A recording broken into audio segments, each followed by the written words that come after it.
Parliament channel and Parliament Radio 105.5 FM.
The Honourable the Speaker.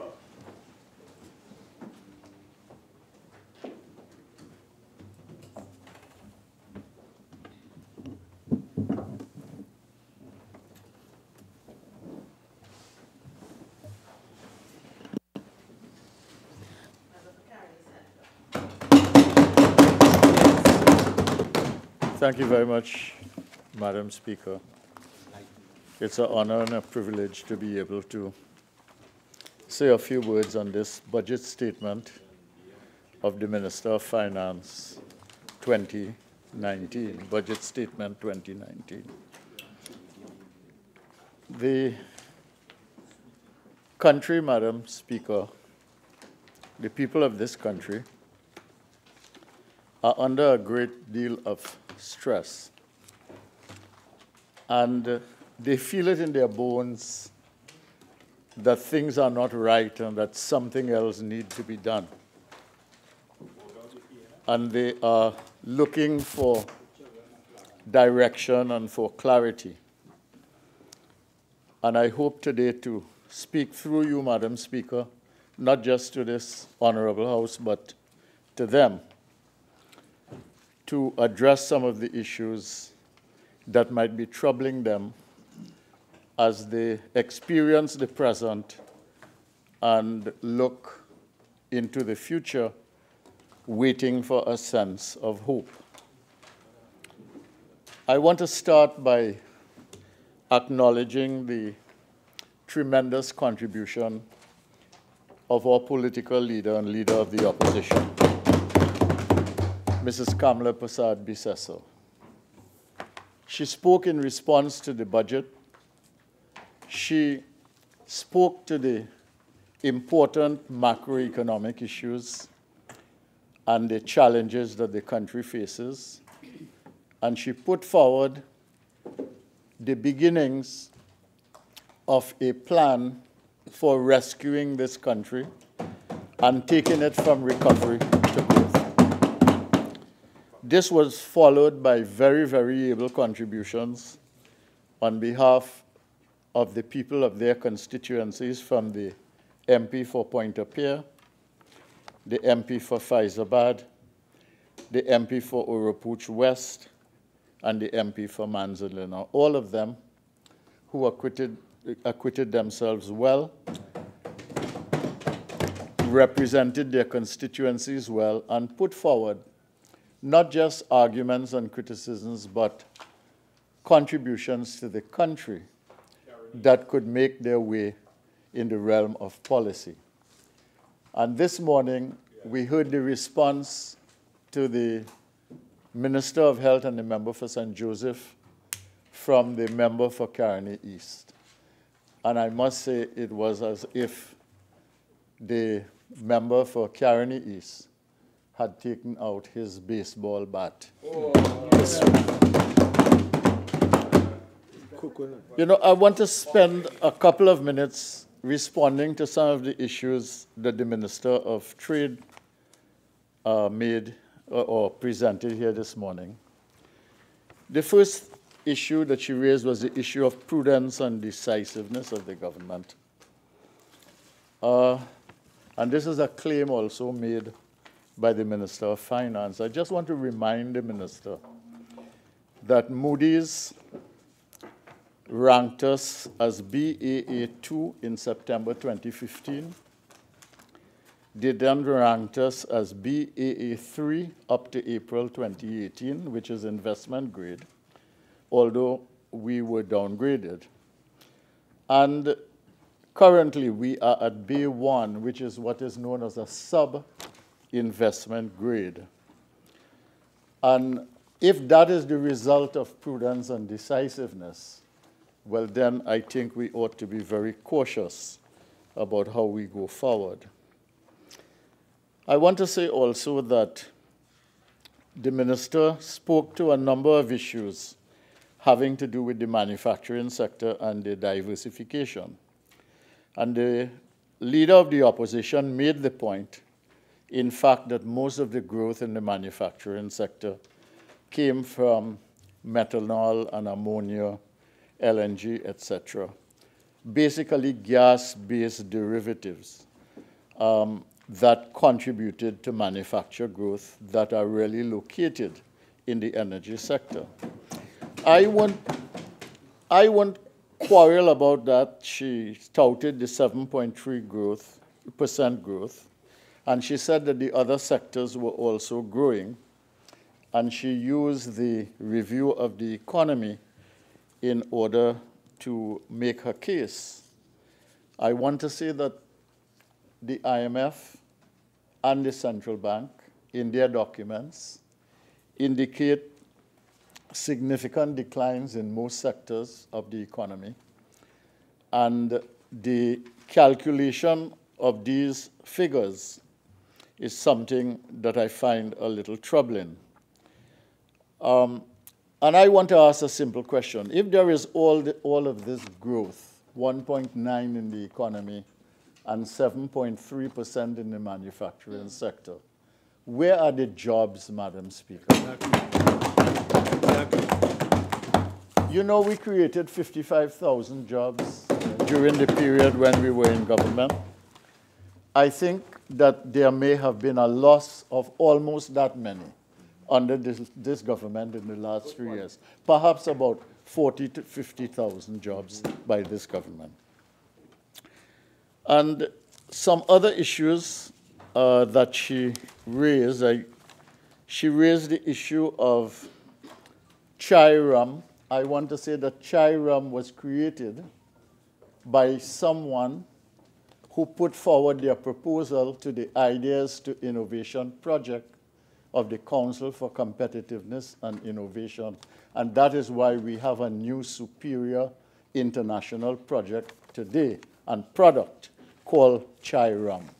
That person was Kiran Akal, the nephew of V.S. Naipaul, who got the particular project going. And the dark chocolate in Harrods, that was sent to Harrods in early 2015, based on a project that had been stewarded by the then Minister of Food Production, Mr. Devant Maharaj. And the Exim Bank issue that she mentions, I want to say that if you look at our 2015 manifesto, on page 74, you will see the following.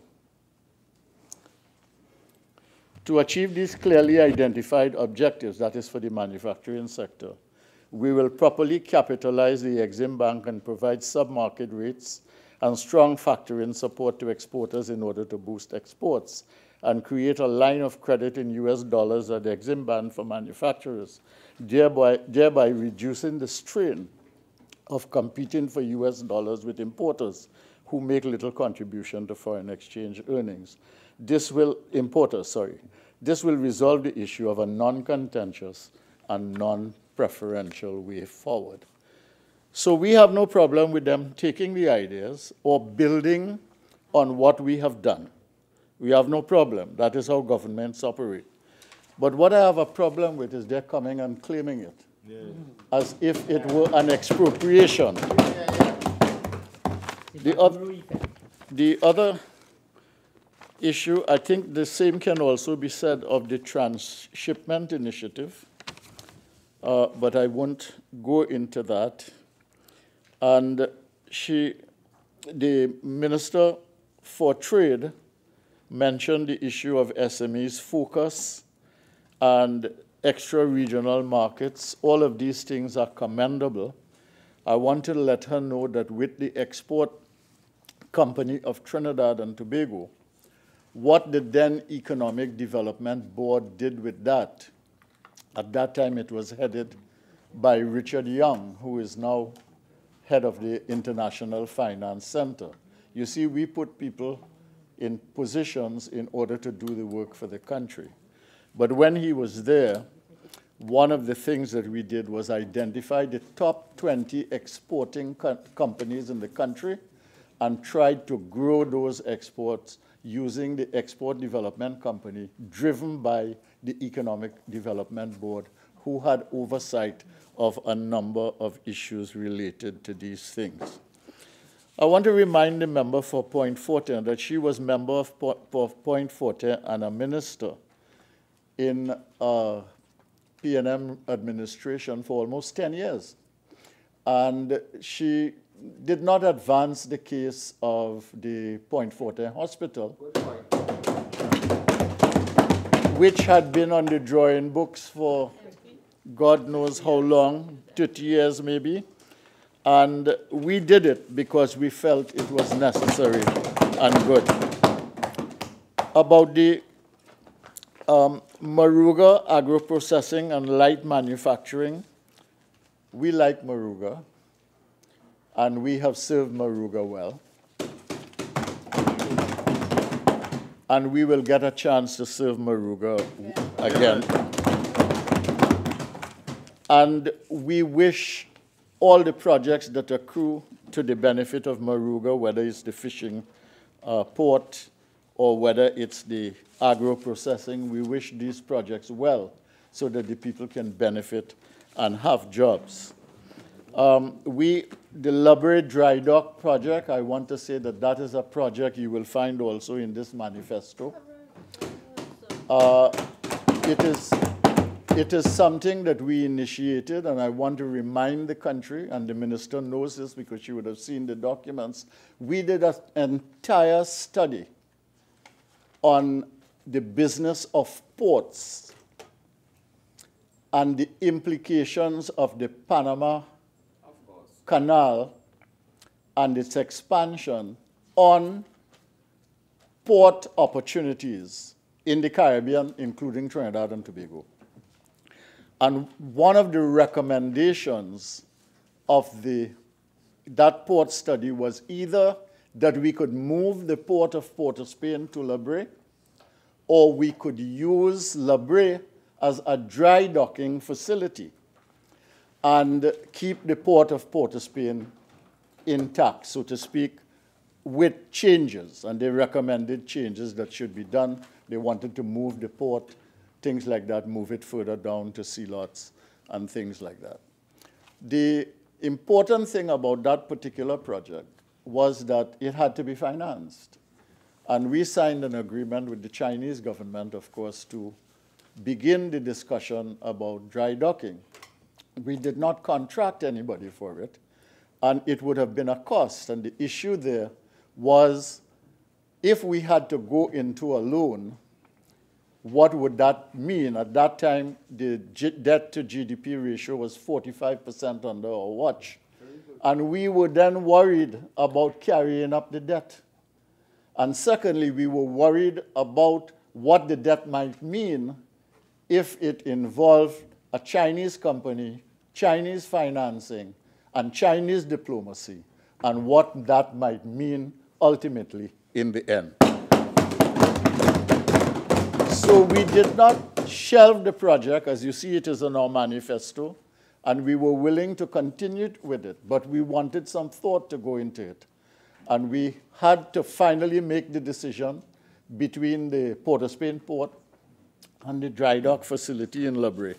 And that is why that project was not started in 2015. And the minister also talked about the fact that the former Prime Minister, Mrs. Bissessar, circled the globe and this and that and the other. I want to say that the Prime Minister may have traveled from time to time in her capacity as Prime Minister, as this Prime Minister also does and every Prime Minister does. But I want to say that people circle the globe to come to talk to our Prime Minister. The Premier of China came, and the Prime Minister of Japan came, and the Vice President of the US. And out of the visit of the Prime Minister of Japan came the finalization of the arrangement on the Mitsubishi massive project.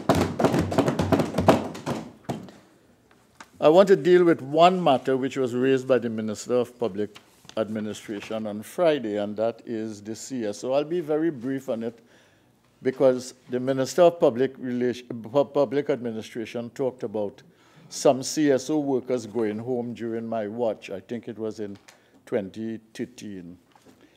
Well, the Health and Safety Division did declare the main CSO building unfit, and the PSA refused to send their workers out to work. But we kept the work going. We met all our obligations, including the GDP preparation for the budget of that year and later on, that's to say 2013, 2014.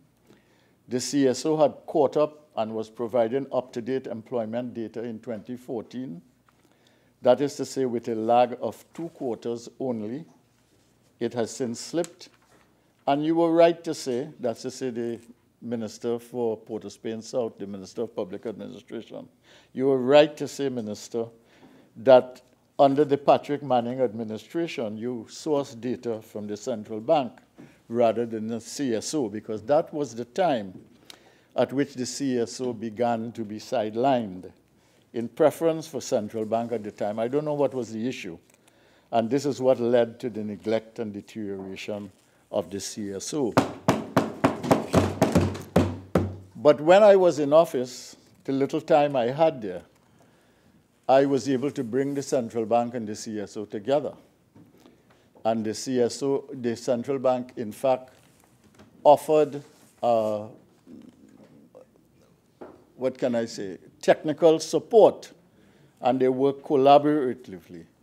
And other institutions, including the IMF and other international institutions, also played a role in strengthening capacity. I am glad to see that work has continued with the CSO. We found a home for them on Frederick Street. Oh, yes. And they were supposed to be all in one place. I don't know if that has happened yet, but the idea was to give the CSO a home, make it stable, make sure it worked for the country, because that's what it's working for, and to make sure that the work of the country was being done and that we had the statistical basis to make policy and to make decisions. Now, the Minister of Finance did not remind us of the earlier themes of his budget presentations, but other ministers did, and I was a little surprised at that they would even mention them, because it does raise the question of credibility. The Minister of Finance only mentioned the theme of this budget. And the reason why I say that is because, you see, the theme in 2016 was restoring confidence, rebuilding trust. Let us do this together.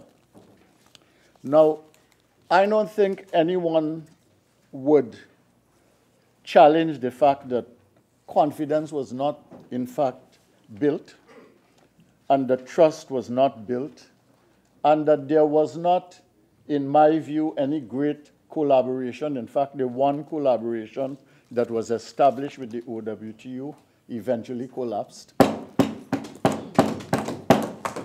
And I don't think there is any credibility to the theme of the 2016 budget. The 2017 budget, Shaping a Brighter Future, a Blueprint for Transformation and Growth, that also, what brighter future? A blueprint for transformation and growth. Where is the growth? Where is the transformation that has taken place or that took place under the 2017 budget fiscal measures? And 2018, changing the paradigm, putting the economy on a sustainable path. I want to say whether the figures are true or they are not true.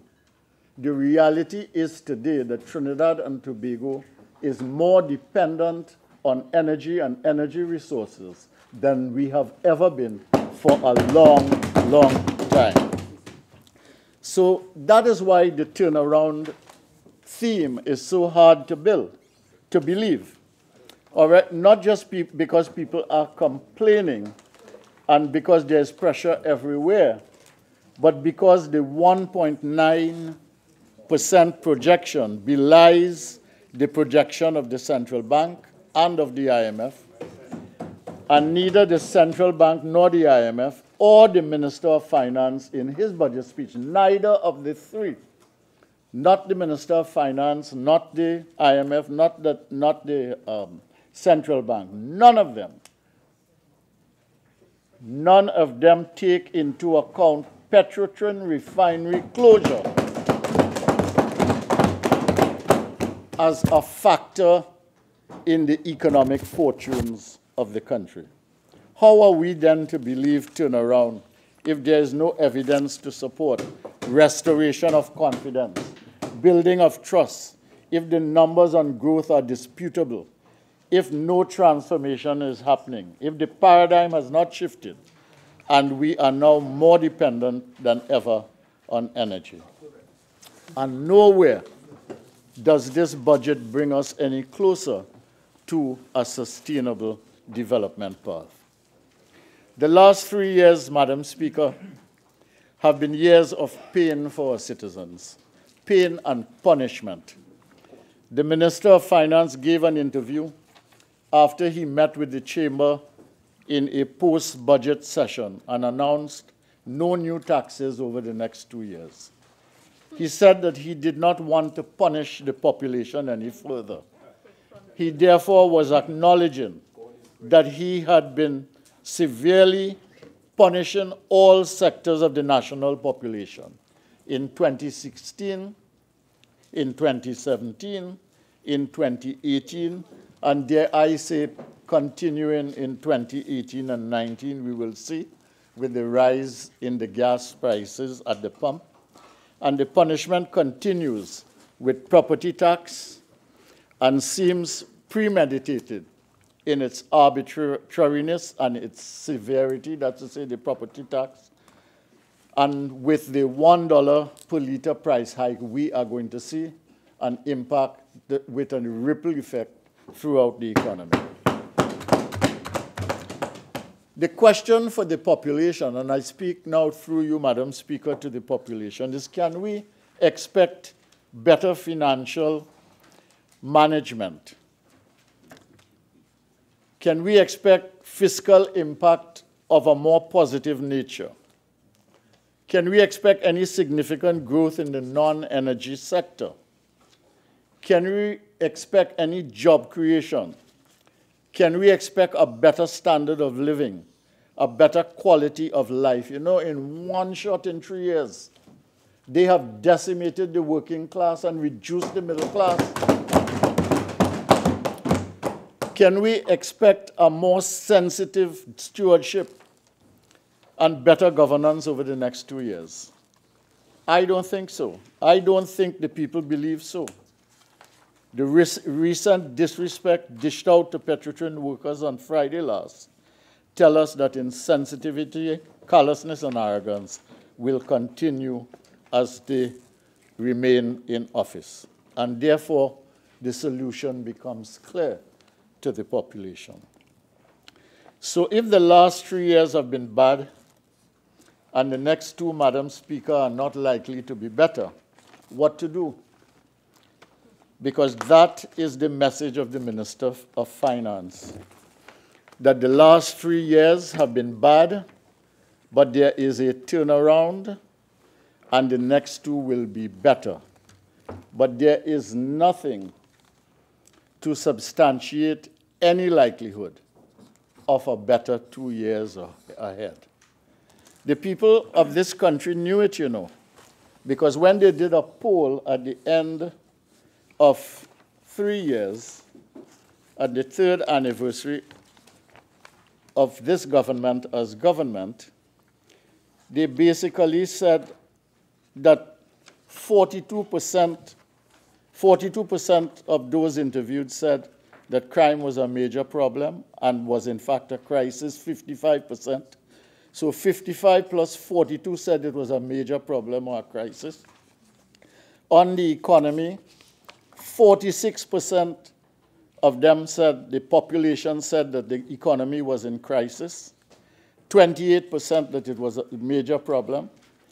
On national infrastructure, 51% of them said that it was a major problem, and 22% of them said it was a national crisis. And I want to say, just in passing to the Minister of Health, who spoke so strongly on the progress in the health sector, that only 22% of those interviewed expressed any confidence in the health institutions of this country. I think that the people of Trinidad and Tobago, Madam Speaker, have to consider how to change the government now. And they have to consider how to ensure that in the interest of Trinidad and Tobago, they put into place a better government who will govern better. If, Madam Speaker, the people of this country were to make the decision to give the United National Congress, under the leadership of the former Prime Minister, Kamala Persad-Bissessar, the opportunity to serve this country again, this is some of what you can expect. All of the projects which the People's Partnership initiated and which the Minister of Finance is now claiming as their own will be continued and completed, because they're not continuing and completing nothing.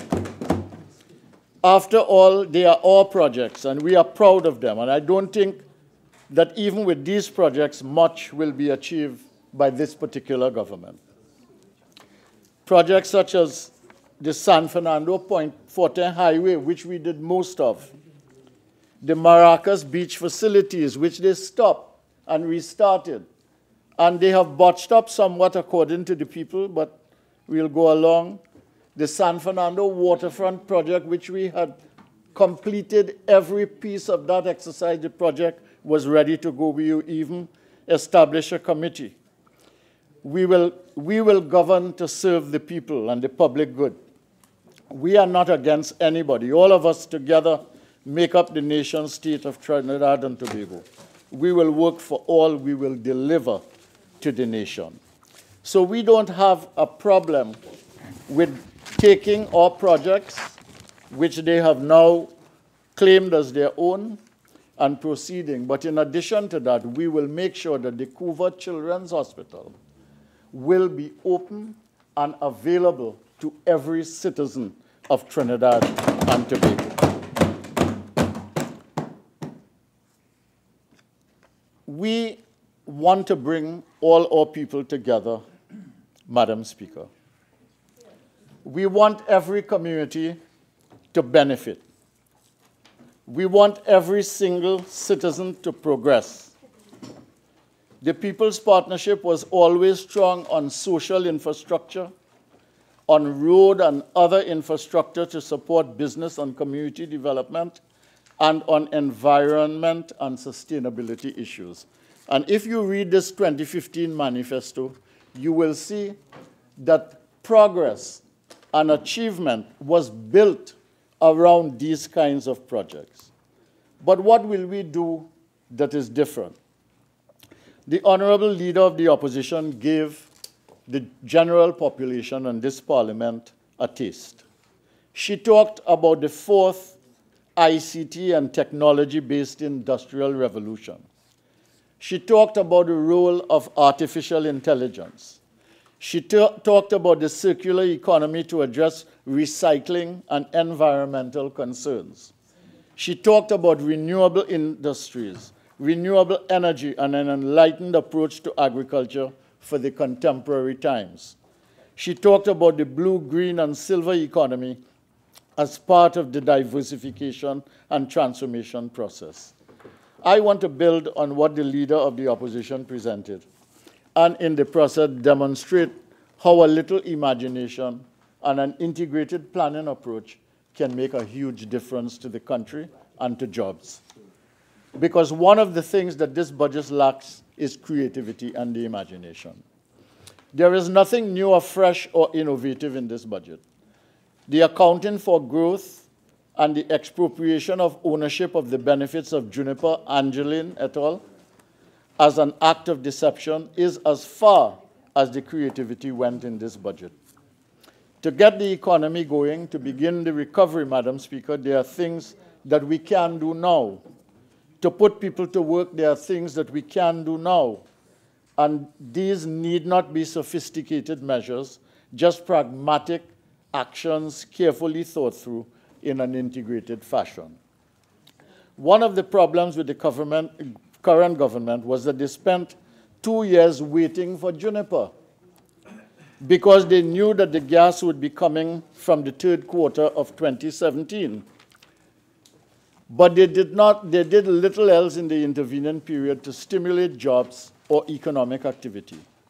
And so 3 years has passed now with very little to show. And they want to do 20 projects now, if you read this budget, all at once. After 3 years of slumber, they want to get busy. Here are some solution-oriented things that we will do immediately as a government. Yesterday, it flooded in Port of Spain. Whenever it rains, it floods in Diego Martin. It floods in the Kwezi. It floods in Tunapuna. It floods down the highway as you go all over central Trinidad. Caparo in my constituency is brutalized every time there is a flood.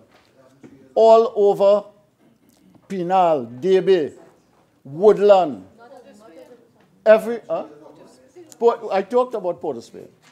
Port of Spain, the center of Port of Spain, Diego Martin, everywhere. So, and then there is an agricultural problem. The agricultural problem is that in the dry season, the farmers do not have proper irrigation. My colleague from Oropouche West talked about the fact that if you want to deal with food processing and agro-processing, you first have to deal with the production side. And how are you going to deal with the production side if the farmers cannot successfully and peacefully grow their crops for 12 months of the year?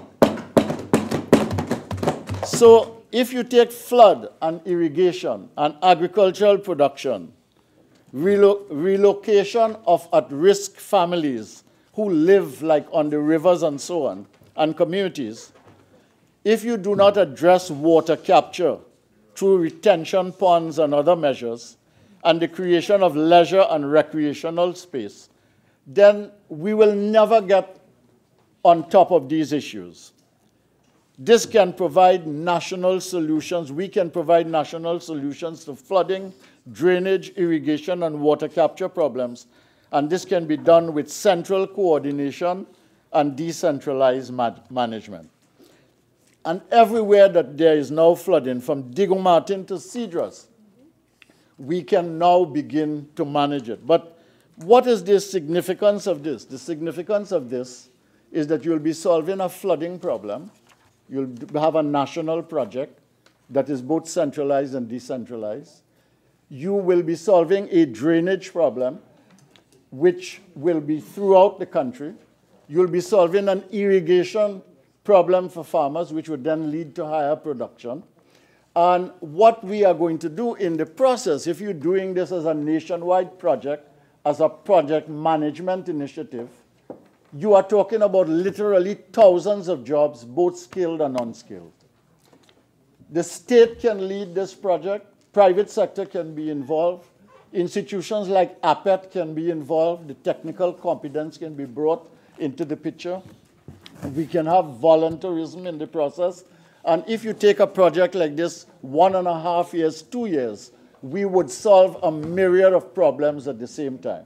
And while we were doing this, just as you see it now in the Florida area, retention ponds can be built, flowers can be grown, trees can be planted, the greening of communities, you create an atmosphere in which people can have leisure and pleasure and enjoy their communities. So that is one project that we can do. But at the end of the day, what we are talking about is jobs, jobs, jobs, and what we are talking about are solutions, solutions, solutions. The honorable leader of the opposition spoke about getting agriculture going. And the member for Oropouche West also spoke in her presentation about agriculture. But if you take an integrated planning approach to agriculture, let's say we solve the flooding and the irrigation, the water capture, the retention ponds, the leisure, the pleasure, basically getting the production going. What is a way that we could integrate agriculture that would cause a boost to the industry? A synergistic integrated development of tourism, agriculture, culture, entertainment, events, craft, culinary arts, fashion, and destinations development would contribute significantly to diversification and create large numbers of service jobs and opportunities for entrepreneurs while bringing in tourist dollars. In 3 years, less than 3 years, with the appropriate level of airlift, we can begin to manage for sustainable, long-term benefits with incremental increases year by year. This initiative can be boosted by infrastructure that we already have, like the hospital in Tobago, which the People's Partnership completed, like the Children's Hospital in Couva, which this government has failed to open. Both of these can contribute to health tourism or health and education tourism. And the cycling and swimming facility in Couva can contribute to sports tourism, sports education, and training tourism.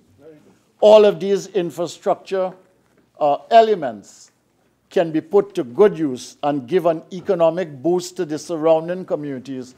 Can you imagine if you get that facility going in that Couva area, what you would do to the surrounding communities in terms of investment, entrepreneurship, business creation, and jobs creation? An integrated project management approach will be taken to make high performance and high achievement possible. There are other things that we can do to create jobs, to stimulate communities and regions, to harness energy, and to solve problems that are real and that matter to people, matter to the country, matter to the citizen, matter to the nation. For instance, we just experienced a serious earthquake with several aftershocks. We would embark on a comprehensive retrofitting exercise to bring all buildings not approved by town and country planning, and the majority are like that, into compliance with building codes and standards. Most buildings in this country have not been approved. This will help us to solve a problem, take a non-punitive approach, encourage development at a micro level, but in a comprehensive way, bring buildings up to safety standards. This will be good for individuals, communities, society, and nation, and can be formally certified. It will create a fair number of short-term jobs for both skilled and unskilled workers. And if people understood that retrofitting would lead to certification and approval, that in itself would be an incentive for them to act. We would responsibly give every building for which steps were taken to meet acceptable standards approval and give the citizens peace of mind. And the country as a whole will be better prepared for earthquakes and for disaster security issues. The United Nations Congress, Madam Speaker, is deeply committed to land and home security. The minister identified a waiting list for housing of close to 140,000 of families, as the case might be. We would make land available to the landless for home construction. That would put responsibility in the hands of citizens and take some of the burden off of the state. We would also accelerate public-private initiatives in housing at a time when the state and state entities are strapped for funds. A properly managed land for the landless and homes for new owners program will create jobs and give more people a stake in the society, something that is very lacking now. I won't deal with it now, but the other aspect of it is employee share ownership, both in the state and the private sector, so that people could earn more than income at the end of the week, or at the end of the 2 weeks, or at the end of the month. A training and retraining program for all workers in land preparation, home construction, and flood mitigation and irrigation in the integrated project that I just mentioned would be offered training to transfer over time to the manufacturing and services sector. So while they are building the country and freeing up the country and creating the conditions for production and productivity in the country, they can also be trained. And we could then be dealing with the manufacturing and services sector, trying to retrofit them for higher exports and to deal with the markets that are outside of CARICOM, so that you have an easy movement of these workers into skills and then into sustainable job opportunities. We have an ongoing ICT-based export services program, which the current Minister of Planning has continued. But if this is properly done, business can prosper to export and more jobs will be created. A diversification agenda which takes into account the manufacturing and services base, which is quite solid, and which Trinidad and Tobago already has, but also our human capital assets. And I want to take note of the fact, Madam Speaker, that a lot of young people, after they leave university, I mean, the member for Caroni East mentioned the doctors this morning. But a lot of young people graduating from university are either migrating or they are terribly frustrated. You have nearly 5,000 unemployed people with university degrees, bachelor's degrees and master's degrees waiting to get a job. Yeah. And when they do get a job, they are underemployed. Right. So we need to take advantage of these human capital assets. And one of the ways to do that is to link it to the green economy, having to do with environment, sustainable, renewable things. And the importance of the ocean around us as an asset. The leader of the opposition speaks about these two matters all the time, the green economy, the blue economy.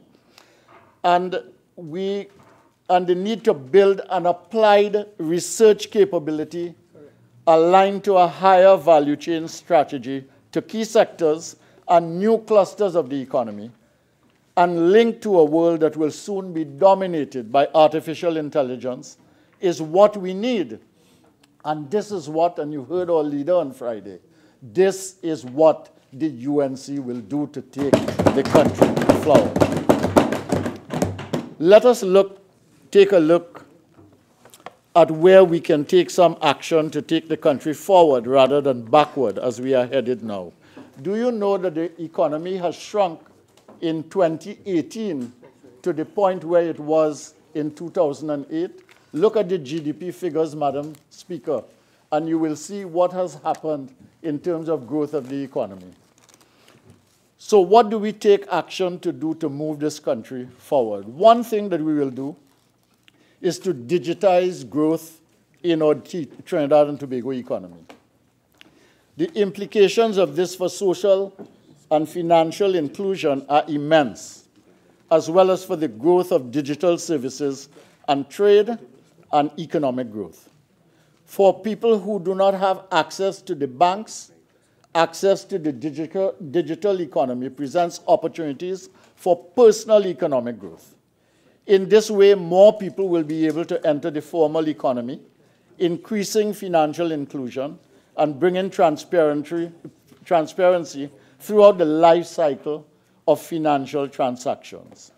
More opportunities are created for family, for small and medium businesses. New and different markets are open to these businesses. Finally, there is a value to be gained through a competitive offering of digital services and content, because this will push the country to become a producer rather than a consumer of services as we are now. This could be another phase of the Global Export Services Project supported in this country by the IDB and which is now under the charge of the Minister of Planning.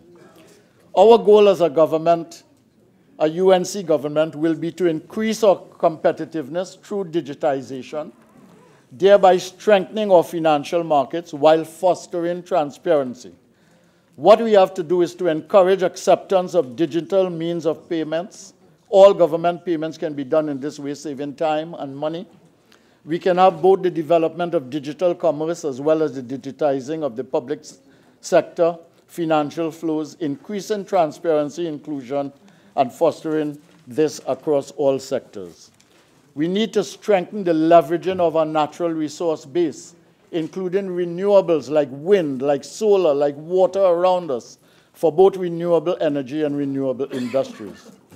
In our 2015 manifesto, we highlighted elements of the green, blue, and silver economy that we would have concentrated on had we won that 2015 elections. Honourable Member for Caroni Central, your original time is now spent. You're entitled to 10 more minutes if you wish to contribute, to finish your contribution.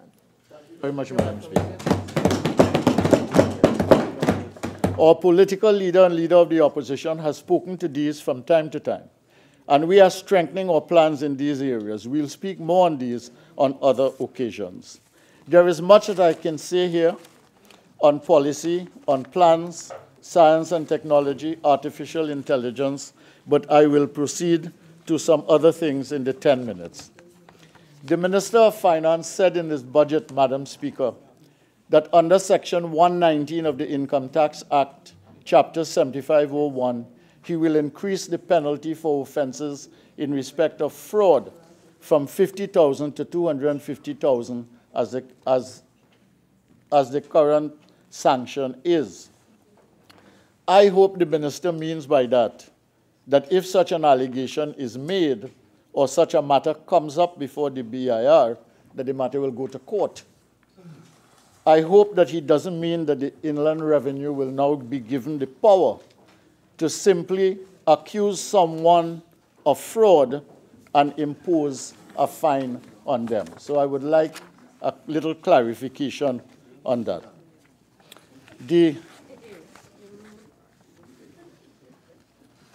So there's no clarification on it. All right. And on the land and building, the stamp duty tax, the stamp duty exemption, all I would say on that is that, land and building tax depends on land, not on a person. And I don't know if we have a register to determine who are first-time homeowners that the BIR will have at its disposal, because aren't they the ones who have to give the tax exemption? And therefore, I want to know, first of all, if this is doable in the current context. Secondly, if it is going to create a problem. And anytime you have a situation where verifiable information is not available, you open the door to all manner of manipulation. And I want to ask the minister how this will actually work. Now, I want to deal with a few issues that have been raised by the Minister of Energy, Mr. Franklin Khan, the Senator Khan.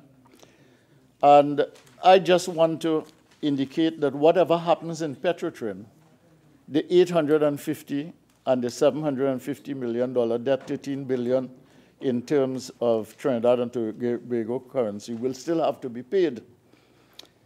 And he also talked about the shutting down of the plant, as he himself admitted, will kill the local production of bitumen. Now, the Minister of Energy said that Lake Asphalt will import this within a liberalized market. I want to know if this will in fact work in Trinidad and Tobago. It is also going to kill the production of fuel oil, diesel, kerosene, motor oil, aviation oil, and LPG. Petrotrin will no longer pay the $170 million to subsidize LPG. Does that mean that the government will now subsidize that if it is to happen with Phoenix Park and Atlantic LNG? Well, you said that you will keep the price at the same time, at the same level. So I imagine that you will have to subsidize it. You did not say that you will keep the price at the same level? Oh, so you will subsidize it but raise the price? Okay. Yeah. So it will come from the two companies. I wonder if the minister has calculated in his assessment the loss of PAYE taxes from 5,000 retrenched workers at Petrotrin and more in other parts of the country. The Minister of Energy also mentioned Petrotrin as being the middleman in the supply of fuel of various kinds, and I want to know, given what is happening in the market for these products now in CARICOM, whether in fact Petrotrin is going to be able to retain those markets. The minister mentioned that P&M built energy. Well, they had 30 years and some, from 1956 to 1986 and then some. But whatever the P&M did, they did nothing for a decade from 2002 to 2010 in energy. And the only reason Trinidad and Tobago has natural gas production now in increased supplies is because the People's Partnership made it possible in 2011 and 2014. So if you want to write an accurate history, Minister, you better write that in. The Minister of Energy, while he is writing that down, should also write down that the accelerated capital write-off, which made the exploration possible and which gave us the natural gas we need today, came to an end in 2017. It was not a forever condition. And if you did not get tax revenue in 2016 and 2017, but you got natural gas in the third quarter of 2017, and you are getting it until 2022, then that was the trade-off. Make sure that you do what is required now to get it after that, because that is your responsibility now. On the transfer pricing issue, he said there were sensitive discussions and negotiations. Remember to tell the country that we hired the consultants that produced the report, and that we commissioned the study, and that we left it for you to address 3 years ago. It took you nearly 3 years to get to it. I am happy that you retained the same consultants who wrote the report to advise you. It means that we must have done something right. The minister said that 2017 replaced the gas reserves and that there is need to continue replenishing the reserves, and that is real. Okay. Well, the replacement was provided by Savannah and Macadamia. I think the member for Pointe-a-Pierre pointed that out. And they produced 2 trillion cubic feet of gas, while the gas consumption for the year was 1.3 billion cubic feet, which is why it was replaced, because of work that we did. Do not forget, Minister of Energy, the Mitsubishi Massey investment, which will come on stream soon and will provide not only methanol and DME, but downstream manufacturing companies if the plan that we admitted would be followed. Don't try to make it out that the Kamla Prasad Bisasa government ruined the shop. Because what really happened is that the Kamla Prasad Bisasa government saved the day for Trinidad and Tobago. The boost in natural gas, income, and cash flow that Trinidad and Tobago enjoys at this time is due to what the People's Partnership government did, and also because of the higher prices for oil and natural gas being enjoyed now, which is not anybody's doing. You said, the minister said that there was great transparency about the deal with Venezuela on dragon gas. Here I have some questions. I won't ask you about the price, but who will build the pipeline? When will the project start? What are the cost-sharing arrangements for the project? What are the beneficial arrangements for Shell, NGC, government of Venezuela, government of TT, or any other party that we may not know? What will be the ratio of downstream gas versus gas destined for Atlantic LNG? Are there any other players in the project? Madam Speaker, do I have 2 minutes? Just a minute. Huh? 1 minute. You have all right.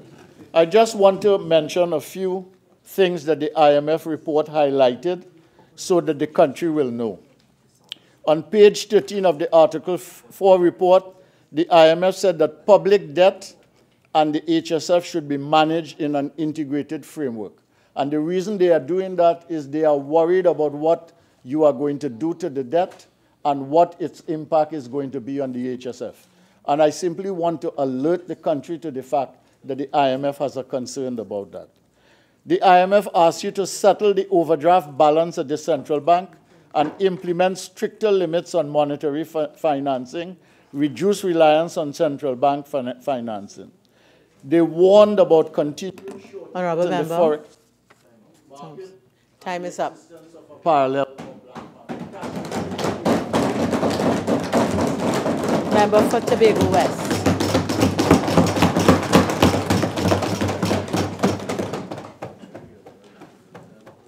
Madam Speaker, I thank you and the honourable members of this House for the opportunity to contribute to the 2018-2019 budget debate. And Madam Speaker, as I do so, allow me to add my voice to the chorus of support emanating from all corners of this country, raised in commendation of my colleague, the Minister of Finance, for eloquently and skillfully presenting what was clearly a budget rooted in sound economic principles and policies. A budget that is geared at removing the stumbling blocks that have been detrimental to our economic development. Madam Speaker, this is a budget that provides opportunities for all sectors of the society while keeping us out of the hands of the IMF and expanding and extending our social safety net. Madam Speaker, when we assumed duties as the government in September of 2015, we had funds to run this country for only 3 days. Public institutions were denigrated.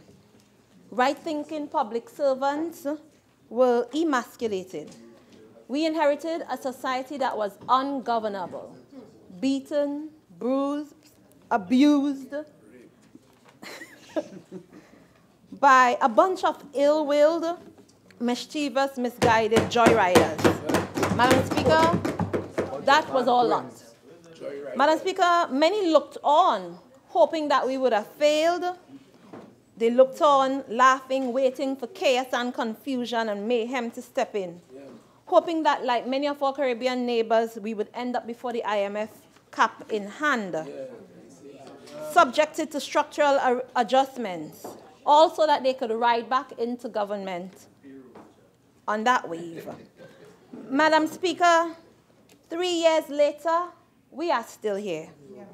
And as we like to say in Tobago, managing our own business, man in our own house, meticulously managing the state affairs, well on our way to economic recovery, about the people's business. I I want to take this opportunity to thank the Honorable Prime Minister for his intelligent and inspiring, sober and courageous leadership. We have managed, Madam Speaker, to keep the ship of state afloat, even changing the direction, making the necessary adjustments, making the difficult decisions towards recovery and towards turnaround. Madam Speaker, this is all for a more prosperous future, not for ourselves, but for our children and our children's children. So I say in typical sport term, 1,000 days, Madam Speaker, not out. And by the grace of God and the right-thinking citizens of this country, we have many, many, many more days, weeks, months, and decades to go. I want to thank, Madam Speaker, the staff of the Ministry of Sport and Youth Affairs, and all public servants who continue to work diligently towards achieving the government's development agenda. We've made some major adjustments. We've had to adapt quickly to new circumstances, but we have remained understanding, focused, and committed. So I thank the public servants of Trinidad and Tobago. I want to thank especially the people of Tobago, Madam Speaker. It has been an eventful year for us. But for the most part, we've been reasonable. Tobagonians have been understanding. We've been resourceful, resilient, and most of all, we have persevered. It would be remiss of me if I didn't mention the people of Tobago West. Madam Speaker, I have the pleasure and privilege to represent a proud people, and I like to say I come from a good heritage. I am because we are. So I sincerely want to thank the people of Tobago West for carrying me. For the women, to the women who wait their turn, long lines on a Tuesday, to simply come into the office to say, keep going, I thank them. Madam Speaker, to the people who provide us with fruits and produce as we do our monthly walkabouts in the communities, I thank them. For those who show up for Roving Public Day, I thank them. And I would thank them each and every week, Madam Speaker, because of them, we are standing here today. Even the members of the clergy who come by simply to offer prayers. That's the kind of constituents that I serve, Madam Speaker. Most times they don't come asking for a house, a work, or anything like that. They come to simply say, thank you, keep on pushing. So I thank them for showing up every Tuesday, for allowing me to enter the schools to talk and touch and change the lives of young people. Madam Speaker, I serve a great people and a great constituency. I want to say I continue to be motivated by their love and their support, and I would continue to serve them for as long as they allow me to. Now, Madam Speaker, from a Tobago perspective, we would like to say that this is a good budget. We've received 4.30% of the national pie. The lower limit for the dispute resolution committee in the Tobago House of Assembly Act is 4.03%. And under their leadership, we used to receive exactly 4.03%. We've received 4.30%, and that is supported by $1 billion in projects to be completed by other ministries under the 6th and 7th schedule, Madam Speaker. And for the first time in the history of this nation, a caring Minister of Finance and a caring government has afforded to the Tobago House of Assembly the ability to borrow. We have been granted a borrowing limit of $300 million, Madam Speaker, and this is the first time that this has happened. I would have been here year after year and witnessed chief secretaries and secretaries of finance of the Tobago House of Assembly making requests to government. This is the first time this has happened, and this provides predictability in the conduct of our business, Madam Speaker, as the Tobago House of Assembly. And in the words of my Honorable Chief Secretary in Tobago, the outlook is good for Tobago's development. Madam Speaker, this is a practical, pragmatic, and forward-looking budget, Madam Speaker. And we look forward to the other initiatives that have been proposed by this government. Sandals coming to Tobago, changing the game of our tourism in Tobago. The expansion of the airport, Madam Speaker. It is good to see the airport project finally getting off the ground. I remember being in high school in the 1990s, and there were talks about attracting an international brand as sandals, and there were talks about expanding the airport. I remember being in opposition, Madam Speaker, when the previous government, their Ministry of Works, would have promised over and over to expand the A&R Robinson Airport, and they cordoned that area with galvanized for years, Madam Speaker, giving the impression like there's work taking place behind that galvanized, Madam Speaker, and there was no work that was done. So I'm happy to see this government finally hitting the ground running and getting that work done. We are benefiting from the expansion of our power capacity at the Cove Eco-Industrial Park, the desilting of the dams in Tobago, the desalination plant, and all these good projects that are coming along. We are finally getting a bus terminus built by the Ministry of Works, Madam Speaker, and the list goes on and on and on. Today, Madam Speaker, for the first time, the Galleons Passage made its... Member, for point of order, I would remind you of Standing Order 47. If you wish to invoke it, please invoke it in the proper way. Member for Tobago West.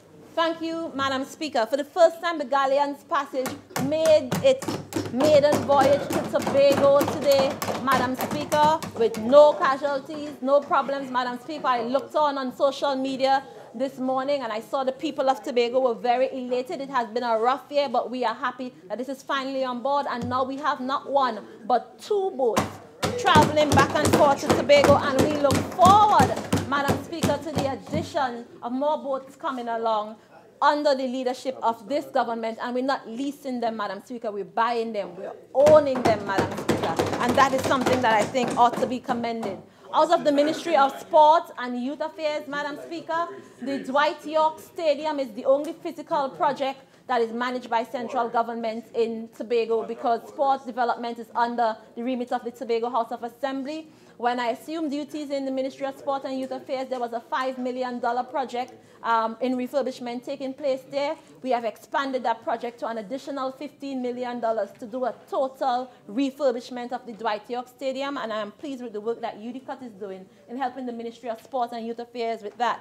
We are also in conversation with the Division of Sport and Youth Affairs in Tobago and the Chief Secretary to have an indoor facility built, sporting facility built in Tobago. This has been the cry for Tobagonians for years, for decades, Madam Speaker, ever since I was in high school in the 1990s, Madam Speaker. Whenever rain falls, you have to leave Shore Park. No games could have happened because we didn't have one indoor facility. So the technical work would be taking place between now and midterm, and at midterm, we intend to start the construction of the first sporting indoor facility in Tobago under this government, Madam Speaker. So, Madam Speaker, fiscal 2017-2018 has been an interesting and exciting year for me. I learned a lot, Madam Speaker. I started off the year in tourism, and I was then assigned to the Ministry of Sport and Youth Affairs, and I must say I'm very, very happy to be there. I've had the opportunity to work, Madam Speaker, with the most diligent and dedicated athletes in Trinidad and Tobago, and I've worked with some of the most zealous and optimistic youth advocates in Trinidad and Tobago. I want to say, Madam Speaker, it has been no walk in the park, but because there are many challenges in each area. Each sporting discipline has its own set of issues, a politics of its own, Madam Speaker, but I'm pleased to wear the hat of facilitator and enabler in this ministry, Madam Speaker. I remember coming on board in April, and I was interviewed by TV6. They kept saying, you're not an athlete. Really? You're not an athlete. You're not an athlete. How is it that you can lead the Ministry of Sport? I said, sport is not my forte, but I came out of the youth development movement of Trinidad and Tobago. I was once president of the Tobago Youth Council, CARICOM Youth Ambassador, and so on. So this really is my background. However, sporting is not just about high activity or high impact sport. I do long distance running, Madam Speaker. Some of them who across the floor speak about me not being involved in sport. I compete in long distance running, Madam Speaker. I've done half marathons, 5K, you name it, because it's not just about that, Madam Speaker. It's also about getting women to get up and start moving again, sporting in schools, Madam Speaker. So I hear the voices coming from all corners, from Princestown to Couva South. Some of them played just as much morale as I did, Madam Speaker, but sport is about physical activity for all of us, Madam Speaker. So, Madam Speaker, I want to turn my attention specifically to sport, because as you know, it's two disciplines, sport and youth affairs. Now, it was Nelson Mandela who said, sport has the power to change the world. It has the power to inspire. It has the power to unite people in a way that little else does. So sport is a powerful force contributing to social change, to promoting physical health, happiness, and well-being. Madam Speaker, to promoting equality, and the United Nations right now is even utilizing sport as a platform for peace.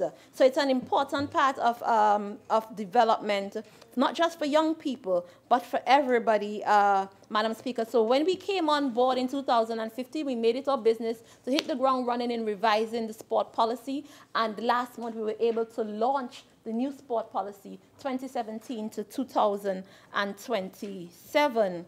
Madam Speaker, this new policy has two main pillars: the development of sport and sport for development, and it was done through a collaborative approach with the stakeholders and looking at different mechanisms as it relates to the institutional and legislative framework. So the development of sport speaks to the high-performance sport, total participation in sport, capacity building, and so on, and sport, using sport for development, speaks to sport, tourism, and industry and commerce, and so on, Madam Speaker. The Ministry of Sport and Youth Affairs oversees or recognizes over 50 sporting disciplines, from cricket and football, rugby, volleyball, all the way to Scrabble, ballroom dancing, chess, and all fours. They are all recognized sporting disciplines at the Ministry of Sport and Youth Affairs.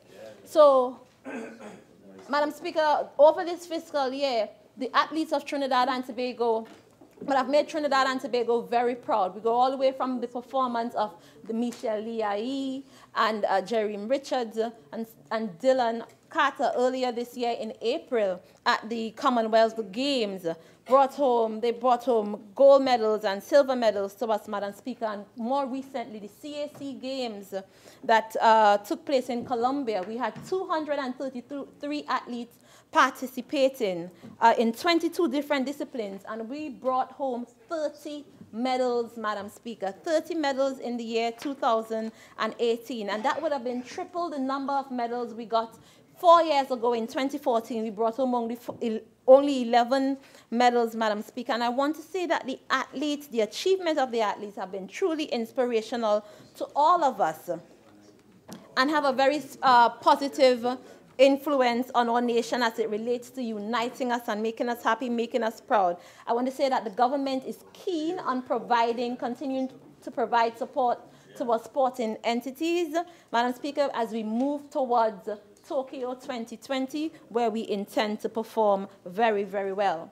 Now, Madam Speaker, a critical part of the policy 2017 to 2027 is the reward and incentive framework. And we have decided, this government has decided to provide incentives for athletes who would have medaled at games from World Championships, the Olympics, all the way down to CAC Games, Madam Speaker. And many people ask, why did we offer incentive for CAC? Because it's so many people and it's so young, it's a lower level of games. But Madam Speaker, this is to attract more young people to sport and to reward them, because it's not just about the older folks or after you have become an accomplished athlete, but we want to capture the young people at the development and early stages.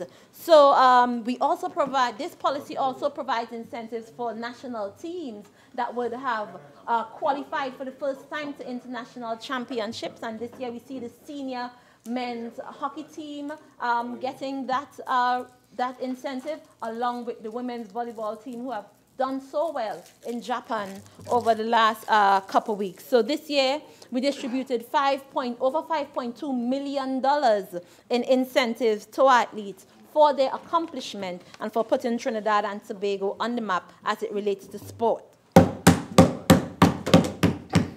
Now, Madam Speaker, the Minister of Finance would have mentioned in his budget contribution that he spoke about the outstanding performance of our national teams in qualifying for the highest level of tournaments in their respective discipline, and he made the commitment to fully fund our national teams to this end.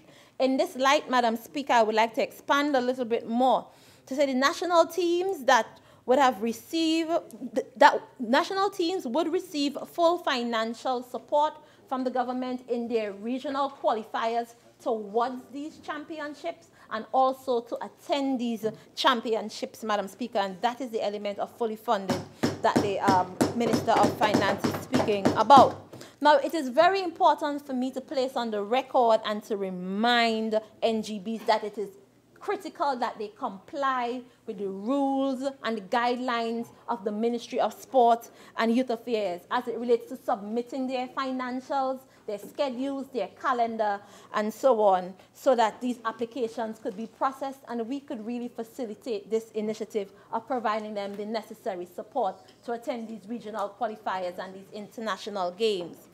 It is unfortunate that over the years, Madam Speaker, a number of NGBs have adopted a culture or a practice of waiting until it's too late, weeks or even days before they are due to travel, to present an application to the Ministry of Sport and Youth Affairs for funding, Madam Speaker, expecting the ministry to just come up with the money and place it in their hands. You see all kinds of tactics, from Facebook videos to parents writing letters to media releases and so on, Madam Speaker. I want to say that that practice is unacceptable. It must be stopped, Madam Speaker. It is unfair, it is unethical, it is selfish, and I want to also say, Madam Speaker, it is rude. Because when sporting entity X comes in the middle of the fiscal year, then the ministry has to make a decision to put aside or place on the back burner an entity that would have submitted its documents and its paperwork and its calendar to the ministry since the beginning of the fiscal year, for which we would have budgeted. So when you wait 2 weeks before the time to travel to now submit a document and then cry in the media, it puts us in a very unfortunate position. So I want to remind NGBs to submit their documents on time.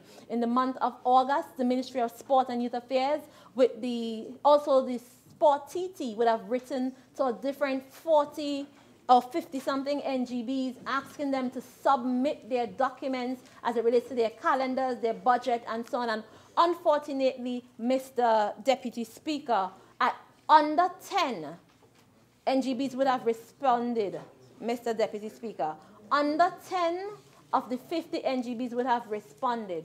The new fiscal year has already started, and I just want to encourage them once again to please submit your requests, your financials, your calendars, and all the necessary documentation on time so that we can properly budget to provide the necessary support. Now, NGBs will tell you, when I meet with them, how serious I am about encouraging them to uphold the principles of good governance as it relates to transparency and accountability. This is very paramount to their survival. They need to be accountable not just to the government, but also accountable to their governing bodies and accountable to the stakeholders that make up their entity, because you would know, Mr. Deputy Speaker, it's only this far that the government could reach. These entities are autonomous bodies. They have their own elections. They report to other international governing bodies and so on. It's only this much that the government could do. Recently, I had to step in as it relates to an issue that was taking place with one of the NGBs, and there were people all over social media and the media calling on me to, you should dismantle this specific NGB, and that's not my job as minister. These entities have their own means of operating. They are autonomous organizations. There's only this far the government could go as it relates to maintaining order, good governance, good practices in these NGBs. So I want to encourage stakeholders, members of these NGBs and these sports and discipline to really become more professional. more organized, more democratic, more transparent. Because at the end of the day, it's not just about working with the government. You have to work with your stakeholders, the members of your organization, and your international bodies also. Mr. Deputy Speaker, we are at a point in time where the government cannot do it alone. And we need to attract, we need to get corporate TT to support. Once again, I must commend First Citizen Bank for the incredible work that it is doing in supporting athletes. When the volleyball team would have cried out for funding, First Citizens Bank contacted us and contacted the volleyball team, extending help to the volleyball team. You have a number of other corporate stakeholders that are providing support. You have NGC, you have Scotiabank, you have a number of them providing support. So we want to remain attractive to corporate TT so that they could provide the necessary assistance to athletes, just like it's done in the United States of America and in the United Kingdom and so on. Many of our local businesses are enhancing their corporate social responsibility, and I think the teams should reach out also to corporate TT to get that necessary support. It also is a very good marketing tool for both the NGB and the business. So the Ministry of Sport and Youth Affairs will continue to champion in collaborating with the private sector for such support, and we will be working on a returns on investment policy to encourage more investment for supporting our sporting disciplines. Now let's turn to the development side of sport, or that side that we call sport for development. And this looks at the development of communities. No. Before I go there, Mr. Deputy Speaker, let's look at the development side of sport. Because the development of sport is much more than simply providing our athletes with flights and accommodation when they have already qualified for international meets. We have to talk about total participation in sport from the very, very early ages. If it's not happening at that stage, then the turnaround is not happening at all. If it's not happening at your primary school intercall meets, if it's not happening at your secondary school intercall meets, then that transformation that needs to take place in sport is not happening at all. So we are now working in collaboration with the Ministry of Education. The Ministry of Education has full responsibility for sport in schools, but the Ministry of Sport offers assistance in providing coaches for specific disciplines when the Ministry of Education is unable to seek that support on its own. Member, there's an ongoing commentary on the government side. Kindly desist, please, or do it in softer terms. Proceed. Thank you, Mr. Deputy Speaker. So I was on the topic of sport for all. So it's about providing the necessary support for the young athletes and not just waiting until they would have accomplished something to reward them. I think the assistance is most needed at the earliest stage, so we have to bind together as Ministry of Sport, Ministry of Education, and all the other stakeholders to make that possible. The total participation of sport initiatives speaks to participation of senior citizens, young adults, children, people of different genders, ethnicity, encouraging them all to adopt an active lifestyle. It also speaks to encouraging women to get up and move once more, to take up leadership roles also in sport. And to this end, we will be working with the NGBs to provide coaching and support to different community groups.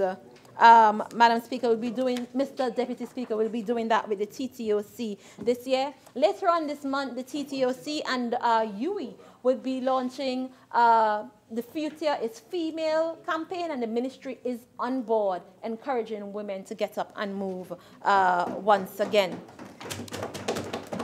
Madam Speaker, sport development speaks also to, or should I say, sport development is also about providing necessary facilities so that our athletes could train, Madam Speaker. And this is critical to the accomplishment of this total participation in sport initiative. We boast about over 300 different sporting facilities across Trinidad and Tobago, from community swimming pools, community play areas, all the way to national stadia and these high-quality, fancy arenas, for indoor arenas for sport. Madam Speaker, Mr. Deputy Speaker, I think we all have to admit that administration after administration, maintenance of these facilities have been very, very poor. And this year we intend to focus not so much on building new facilities, but the refurbishment of the already existing facilities so that our athletes could have a proper place to train and we could improve the use of these facilities, even making them income generators, Madam Speaker, Mr. Deputy Speaker. So we start off this year with the Hazley Crawford Stadium and the Jean Pierre Complex. They are going to receive priority this year, and then we move on to Atto Boldon Stadium, Manny Ramjan, Larry Gomes Stadium, and the Dwight York Stadium in Tobago. Packages 1, 2, and 3 have been completed at the Dwight York Stadium in Tobago, and work is moving full speed ahead. We've made a commitment to the people of Tobago to complete this project in time for school sports or Intercol in Tobago, because this is a major feature of our sporting agenda or our sporting calendar in Tobago. And move on to the indoor facilities. We've had some maintenance issues at a number of our indoor facilities, but I've been in contact with Sport CT, and I know that pre-contract works begin for CRESA, that's the Central Regional Indoor Sports Facility, as early as the 18th of October, and we intend for the works to be well in gear by December. We have some work to do at the Sangre Grande multi-purpose facility. This facility was, the construction of this facility started in 2012. It was completed and handed over in 2016. But Mr. Deputy Speaker, there were some issues with the floor, where it was built with material that was not suitable for its purpose, and the contractor would have asked over and over for an extension of that guarantee period, and that ended on August 19th of this year. So we are moving ahead in this new fiscal year to do the necessary work so the people of that area can have full use of this facility. So we're going to be upgrading our indoor arenas also. And as I said before, the people of Tobago have been crying out for an indoor arena, and within this fiscal year, we intend to start the construction of an indoor sporting arena for the people of Tobago. I want to talk a little bit, Mr. Deputy Speaker, about the regional complex or the regional facilities. Return sod and construction is ongoing for the Mahaika facility. The same thing is happening for the Maruga facility, where we turned sod earlier this year, and construction is moving ahead. The Diego Martin Regional Corporation, sorry, the Diego Martin Regional Complex, the first phase of that project should be completed by the end of November, Mr. Deputy Speaker. And I hear over and over all these concerns about you sole selected, but as the member for Diego Martin Central would have stated yesterday, the construction of this site started in 2006. And in 2012, under the previous government, they would have gone in and done an investigation as to how this project came along and so on. And the member for Diego Martin Central would have been a part of the walkthrough for that. And the Sport TT under the previous government would have established an investigation. And the report of the investigation came up with the result of having the same contractor do the work. Same sole select, Mr. Deputy Speaker. So at the end of the day, Mr. Deputy Speaker, you would have your turn to speak. This is my time, and I'm claiming my time. So works are moving ahead in Diego Martin, Mr. Deputy Speaker, and we are pleased to see that. Swimming pools, the ministry has remitted over 6 swimming pools, Mr. Deputy Speaker, and we intend to add to that. Silence. I recently visited the Lavantil swimming pool project that is taking place at Sogrin Trace, and we look forward to the completion of that swimming pool to serve the people of the Lavantil community so they can have recreational space like everywhere else in Trinidad and Tobago. And Mr. Deputy Speaker, I'm pleased to say that MOVA would be done in this new fiscal year, along with a swimming pool in Malone in this new fiscal year, taking place under the Ministry Ministry of Sport and Youth Affairs. That is good representation, Mr. Deputy Speaker. That is speaking to total participation in sport throughout all of Trinidad and Tobago, Mr. Deputy Speaker, and I am happy and proud that it is this government that is doing this work. So, and yes, it is an Olympic standard pool, Mr. Deputy Speaker. So it's not just about quantity, it is also about quality to the people of Trinidad and Tobago. So, you know, Mr. Deputy Speaker, despite our many challenges as it relates to maintaining these facilities, we must admit that we do have world-class facilities here in Trinidad and Tobago, from the National Aquatic Center, the National Cycling Velodrome, the National Racket Center, and of course the Brian Lara Cricket Academy. Yes. Mr. Deputy Speaker, we continue to do upgrades to these facilities, and I'm happy that we have gotten to a point of where Cricket West Indies is considering ICC accreditation for the Brian Lara Stadium, the Brian Lara Academy. In addition, later on this week, we will be meeting with the University of Trinidad and Tobago to speak to discuss our plans for finally transforming this academy into an institute for sport development for our athletes. So we are moving full speed ahead, Mr. Deputy Speaker, about the people's business. Finally, this year also, a matter of fact, last month, Mr. Deputy Speaker collaborated with the Ministry of Trade and Industry to provide a home for TTASA. And TTASA is the group that is responsible for auto sport in Tobago. So we're giving them a controlled area where they can race and do their auto sport in peace. They had been on month-to-month lease in the past, Mr. Deputy Speaker, and we are finally working with TTASA to provide a home for them in Wallerfield. So, Mr. Deputy Speaker, our sporting infrastructure has an important role to play, not just as a place for athletes to train, but also as tourism attractions. And we have to ensure that revenue generation, that they're able to generate income and revenue for Trinidad and Tobago. And that's a major pillar in our new sporting policy. So we are currently fine-tuning a business plan towards exploring options for optimal use and for income generation for these facilities, because our business, Mr. Deputy Speaker, is to ensure that Trinidad and Tobago becomes a regional development center for sport in the English-speaking Caribbean. We already have warm weather, very hospitable people, and a vibrant energy. Mr. Deputy Speaker, you would have seen that we recently hosted CPL, the biggest party in sport, Mr. Deputy Speaker, and it has been successful this year once again, and we have a 3-year contract with CPL to do this cricket party all the way to 2020. So this is your government utilizing sport towards the development of the nation. People from Tobago and visitors would have been able to tell you it was difficult to find a room, even in Port of Spain, during the CPL cricket period. So that goes a long way in our sport tourism, in creating jobs, and so on, Mr. Deputy Speaker. Over the past fiscal year, we would have hosted at least 20 tournaments and regional and international games, from tennis qualifiers with ITF. I had the opportunity to meet with the executive of ITF, who came to Trinidad to meet with me towards planning to host other international tennis federation activities.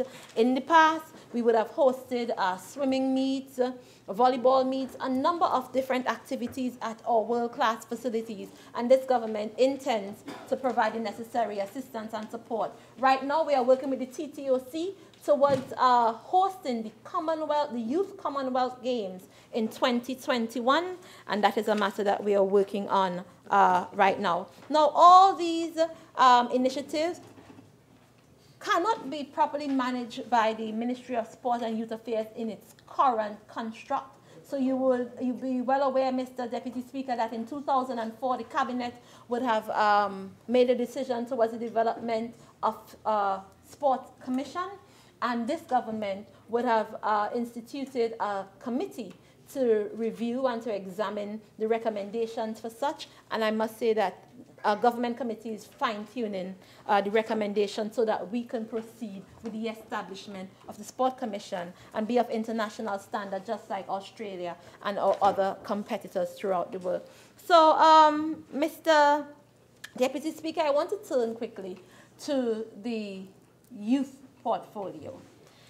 So I've dealt with sport. I'm now on to youth development, youth affairs, or as I prefer to say, youth development, Mr. Deputy Speaker.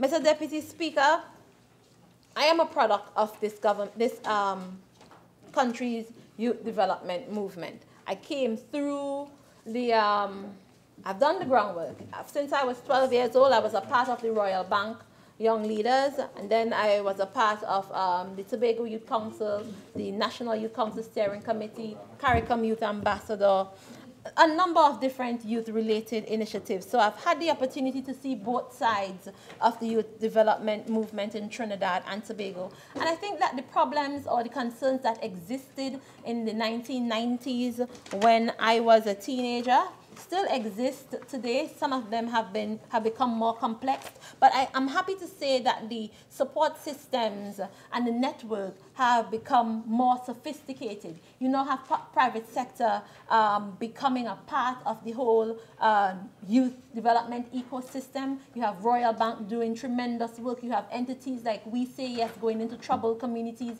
and helping young people to develop their business skills and entrepreneurship skills and so on. So work is happening.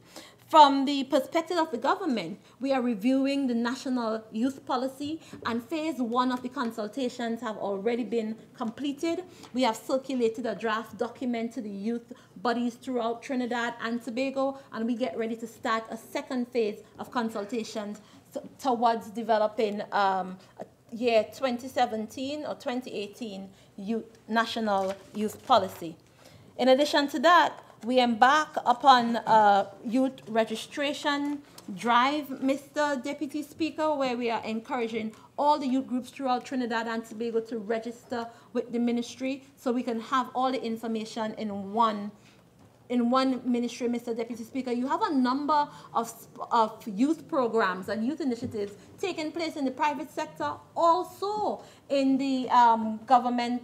In the public sector, Mr. Deputy Speaker, you have OJT taking place one place, MyLat one place, CCC one place. What we are creating is one database, one portal. So anybody interested in getting involved in youth work or running youth programs in Trinidad and Tobago, there will be a one-stop shop. And I got that the support of youth activists and youth leaders from all over Trinidad and Tobago to move forward with this initiative.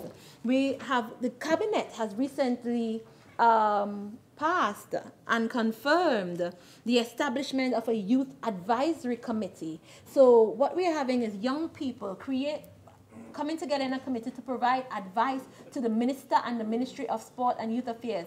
This is a very big deal as it relates to youth development regionally and internationally, because young people want to be a part of the decision-making process. They want to sit at the table. They want to be able to influence the initiatives and the programs that affect their development, and this government is working with our young people to create that through the establishment of the Youth Advisory Committee. Mr. Deputy Speaker, I move on now to our partnerships with local and international bodies to strengthen, to reinforce, to expand and enhance the youth development agenda.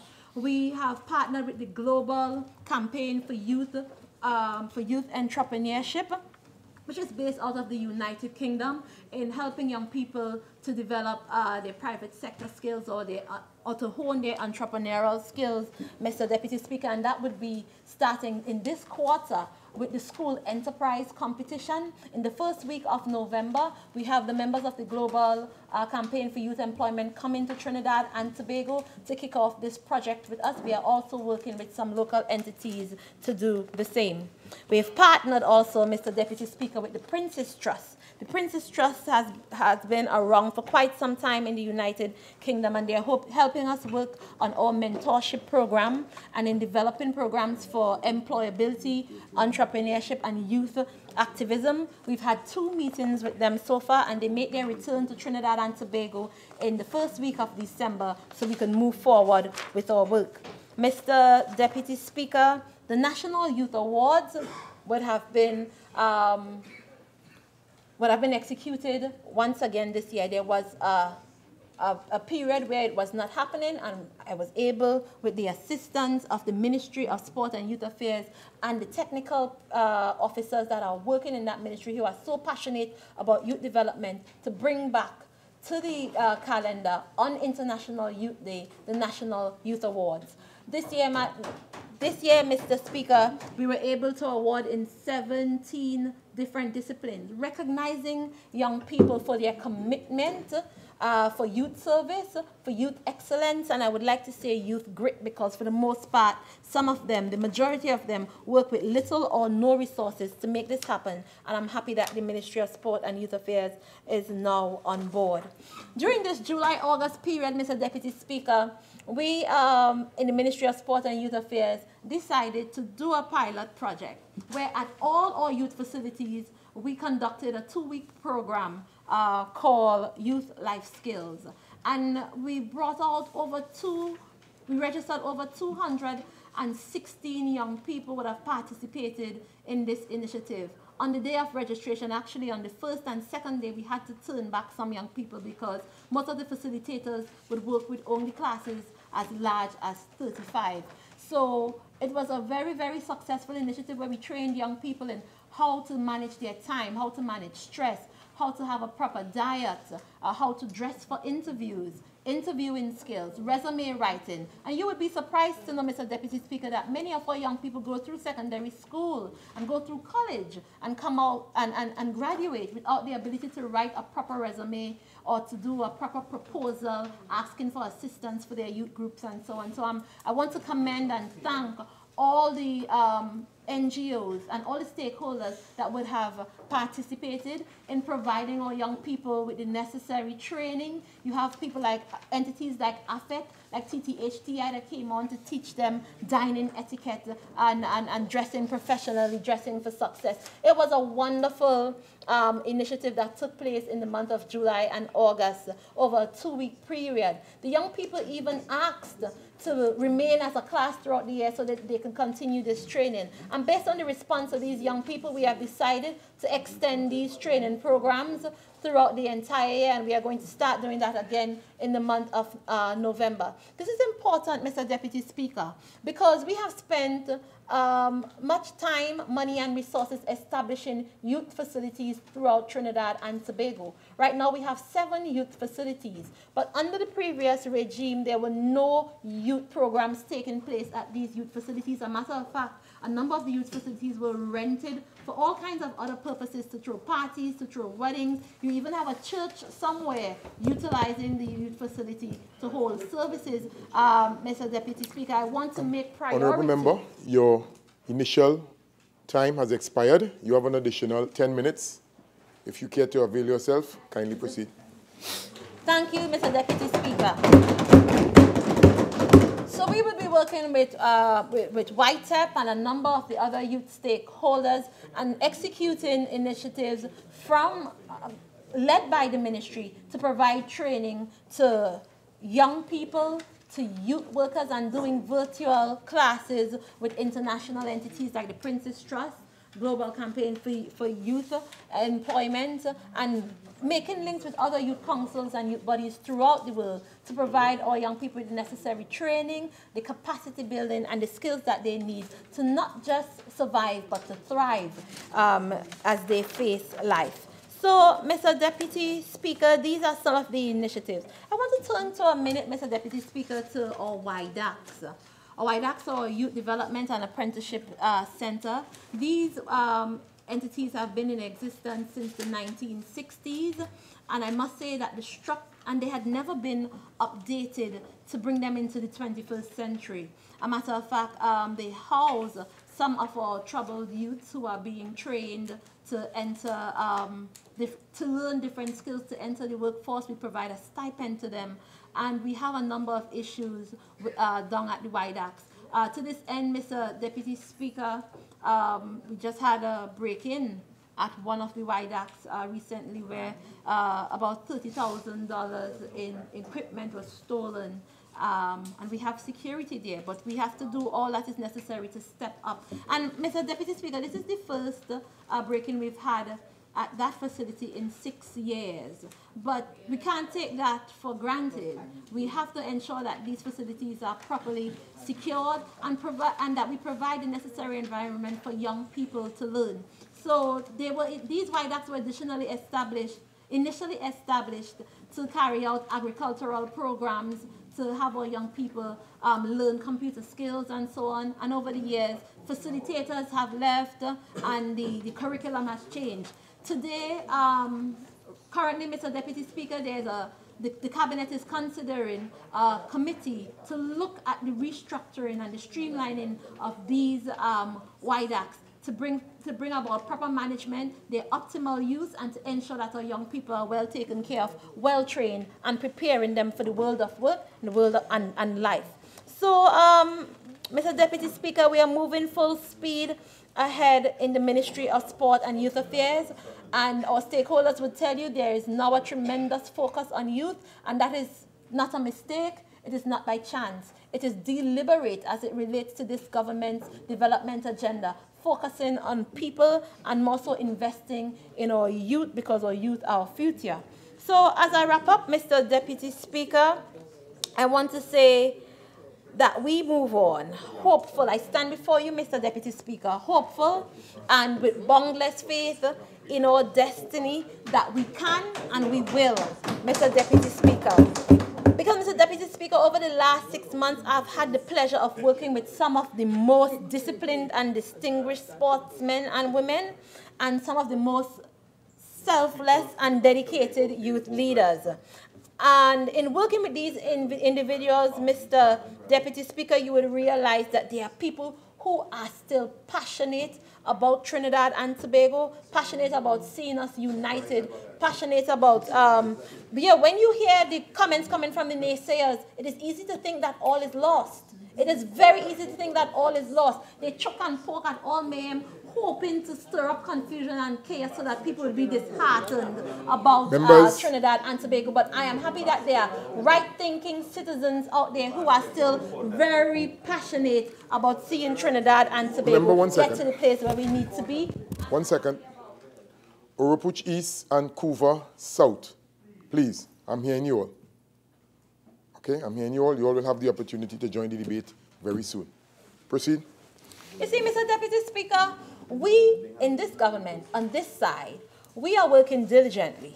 We are taking the hard decisions.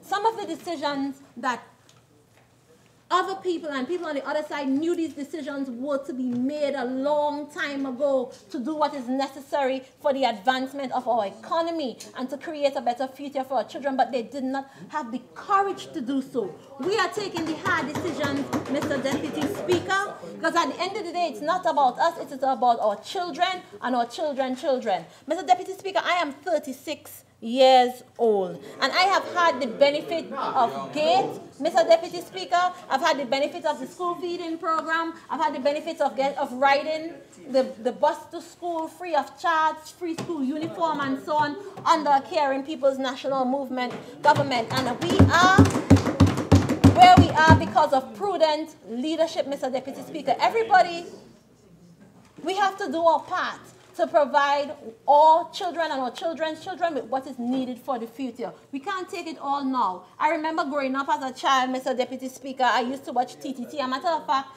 TTT was the only station we had at that time, and we had to watch this movie about the Yum Yums. And this opposition remind me about the Yum Yums, yes, Mr. Deputy Speaker, because Yum Yums live on a planet that was made of milk and honey, and they ate, yes, and they ate and ate and ate and ate the land, Mr. Deputy Speaker. They ate the houses they lived in. They ate until they didn't have a place to live because they were only concerned about themselves and concerned about today, Mr. Deputy Speaker. But this government, we make plans and establish the necessary strategies for tomorrow. For our children and our children's children to prosper in Trinidad and Tobago, we have to provide that hope, Mr. Deputy Speaker, and I am happy to be a part of this government that is working to ensure a more prosperous future for the people and the children of Trinidad and Tobago. So I say once again, Mr. Deputy Speaker, over 1,000 days, not out, Mr. Deputy Speaker. And we have many, many more days to go.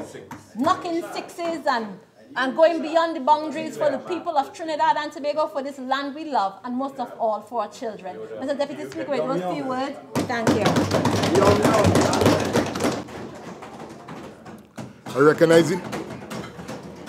I recognize the member for Princestown. Thank you, Mr. Deputy Speaker, for the opportunity to be able to contribute to the Financial Appropriation Bill 2018-2019, currently underway before the House right now. Mr. Deputy Speaker, right off the bat, I would also like to take the opportunity to congratulate and thank the member for Siparia for standing up and standing on the side of the people of Trinidad and Tobago, for giving them a voice in the highest forum in our land, the Parliament of Trinidad and Tobago. Mr. Deputy Speaker, you would recall on Budget Day, there was a large crowd assembled outside of the Parliament protesting. Mr. Deputy Speaker, it is a day I will never forget. As a leader of the opposition, member for Siparia arrived, and if you would allow me to use some local dialect, the crowd shouted out to the member for Siparia, "When you go inside there, talk for we. Talk for we." And indeed, Mr. Deputy Speaker, the member for Siparia spoke for all of we. Mr. Deputy Speaker, I like to always take the opportunity of taking a look at a snapshot of what young people have to say. Because I am the youngest member of Parliament in the 11th Parliament of Trinidad and Tobago. And Mr. Deputy Speaker, while the member for Siparia was delivering her budget presentation, I took a look at the live feed of the Parliament. And Mr. Deputy Speaker, this is what some of the young people had to say. One young mechanical engineer, 25-year-old Rihanna from Urupun, this is what she had to say about the member for Siparia's presentation. Kamla spoke facts, something you don't hear often in Parliament for the past 3 years. She spoke for the people. She spoke for me. I have 2 degrees and I cannot get a job. What turnaround are they talking about? Kamla is right. Trevor Jackman, and this is on the Parliament's live feed, Mr. Deputy Speaker. Trevor Jackman, 31-year-old businessman. In the past 2 years, I saw my business go down before my eyes. I still cannot get my VAT refunds. No foreign exchange to buy raw materials. I lost my house because I cannot pay my mortgage. And now I am hustling sales out of the back of my Toyota wagon. What turnaround the minister feel I am feeling? Kamla was spot on in her reply. Mr. Deputy Speaker, these are the voices of young people of Trinidad and Tobago. And Mr. Deputy Speaker, these are the people who are on the battleground, fighting every day, looking for the turnaround, in the battleground of high food prices, in the battleground of high crime, in the battleground of mass unemployment, in the battleground that is life in Trinidad and Tobago. There is no turnaround, it is only a runaround. Mr. Deputy Speaker, breaking news.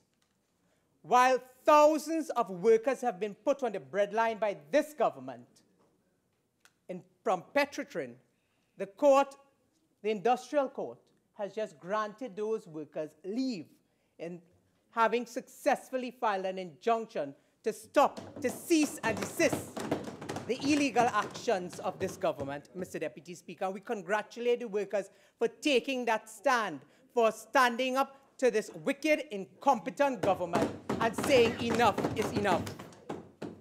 Mr. Deputy Speaker, you will recall on the last time I spoke on a financial appropriation bill in this House, it was for the mid-year review. Mr. Deputy Speaker, all hell broke loose after I spoke. It was pandemonium in Trinidad and Tobago for 2 weeks. The Minister of Finance berated, lambasted, qualified, highly respected economists and others who indicated, just like they're indicating now, that there was no turnaround in the figures, that there was fudging of numbers, and that no one was feeling any relief, Mr. Deputy Speaker. Well, Mr. Deputy Speaker, Almost 6 months later, I asked myself in preparation for this debate, had their views changed on the fiscal package and the way forward articulated by the minister? You see, Mr. Deputy Speaker, the answer is a resounding no. But those 5 economists who the minister went after for telling the truth, they were not alone after the minister presented his budget on Monday. Heads of business organizations, namely in San Juan and San Fernando, chambers of commerce, the Employees Consultative Association, the TTMA, Taxi Drivers Association, they have all said the same thing, that there is no turn around. You see, Mr. Deputy Speaker, I am intrigued to see whether the minister will brand those organizations just as he branded those economists as foolish and as UNC sympathizers. You can run, Minister, but you cannot hide from all of the people of Trinidad and Tobago. Mr. Deputy Speaker, I was particularly intrigued by some of the comments made by my colleague from Tobago West. Minister of Sport and Youth Affairs, now holding the seat of Tobago West, is one of 2 ministers we have seen in this administration in the Ministry of Sport and Youth Affairs. The member for Diego Martin Central was a very hands-on minister, hands-on on the assets of the ministry, and that is what he will always be remembered for in this country. But the minister, current minister, member for Tobago West, she seems as though she cannot keep her hands on the ministry because she says, I know not, I do not, and I actually am not ever fully aware of what is going on in the Ministry of Sport and Youth Affairs every time she's asked a question. Mr. Deputy Speaker, another point that a member for Tobago West made, and I thought it was so laughable coming from the member for Tobago West. The member for Tobago West referred to members on this side as joyriders. You know, this is a minister who boasts about almond milk and yogurt, but sits on a plane to go to Caracas to sign the Dragon deal. And I'm asking myself, the minister who described herself in this house as a Lekoto Jombi finds herself in Caracas, Venezuela, without any reason to be there. There was no sporting program. There was no memorandum of understanding. But the minister has a penchant for caviar and champagne. So who is engaging in the joyrides now, Minister? You see, Mr. Deputy Speaker, the minister also spoke about when they came into government, they only had 3 days worth of finances to run the government. Mr. Deputy Speaker, do you know that the Auditor General report of 2017 says that the Exchequer account has been in overdraft since 2003. Who was there in 2003, 2004, 2005, 2006, 2007, 2008, 2009, 2010? What did they do about it? Absolutely nothing. Is that the turnaround they talk about? Mr. Deputy Speaker, the member for Tobago West finally found a voice after 1 year, having nothing to say while the sea bridge and air bridge collapsed on behalf of the people of Tobago, boasted today about a galleon's passage. If I were that minister, I would be very ashamed to even say galleon's passage in the mouth of the member for Tobago West. Mr. Deputy Speaker, these were just some of the issues that the Honourable Minister raised. But Mr. Deputy Speaker, I want to ask a few questions today. You see, if we are to look at the turnaround in the economy, we have to ask why by their own budget documents we are seeing that the construction sector has declined by -6%. Why are we seeing in the non-energy sector by their own documents a decline by -4%? Mr. Deputy Speaker, there was no mention of VAT refunds, which is very important to many young business people in this country. Many business people, medium, small, large businesses, Mr. Deputy Speaker. Mr. Deputy Speaker, why did we not hear about the startling statistics of over 17,000 young people on the breadline? 35,000 people are now categorized as unemployed, having lost their job under this government. They are asking whether the IMF projected growth of 1.9% took into consideration the closure of the refinery. You know, I want to ask categorically to the Minister of Finance, member for Diego Martin Northeast, did the minister tell the IMF prior to their report, and I am reliably advised that they withheld this information from the IMF? Mr. Deputy Speaker, you see, all of those economists, all of those chambers of commerce, all of those business associations, they are questioning why has our foreign reserves declined so badly from $11 billion under the member for Siparia to $7 billion today. They are asking about our decline in the competitiveness index. The questionable inflation rate produced by the minister has raised more than one eyebrow. Therefore, today, all of the voices have said the same thing, Mr. Deputy Speaker. They said in the mid-year review, there is no turnaround. I want to tell the Minister of Finance, Mr. Deputy Speaker, speak to people like young Valmiki Arjun, who has called your budget a market failure budget. Speak to Mariano Brown, and they were quick to rub shoulders with Mariano Brown when he was sitting in the cabinet of Patrick Manning, when all of them were singing for their supper. The member for Aruka Maloney, the member for Diego Martin Northeast, the member for Diego Martin West, all sat with Mariano Brown in the cabinet of Prime Minister Manning. They did not have any issue at that time, Mr. Deputy Speaker. Thank you. Mr. Deputy Speaker, just for clarification, I didn't say I stood on a standing order. He gave way. He gave way. I did not say I stood on a standing order. Member, please. The member gave way. No. Hold on. Hold on. You gave way. No, member, she stood and you gave way. Members, proceed. Very much, Mr. Deputy Speaker. Just for clarification, because as usual, Princess Tong is given incorrect information. I did not and never did sit in a cabinet with Mariano Brown. I was at the time High Commissioner to Canada. Thank you very kindly.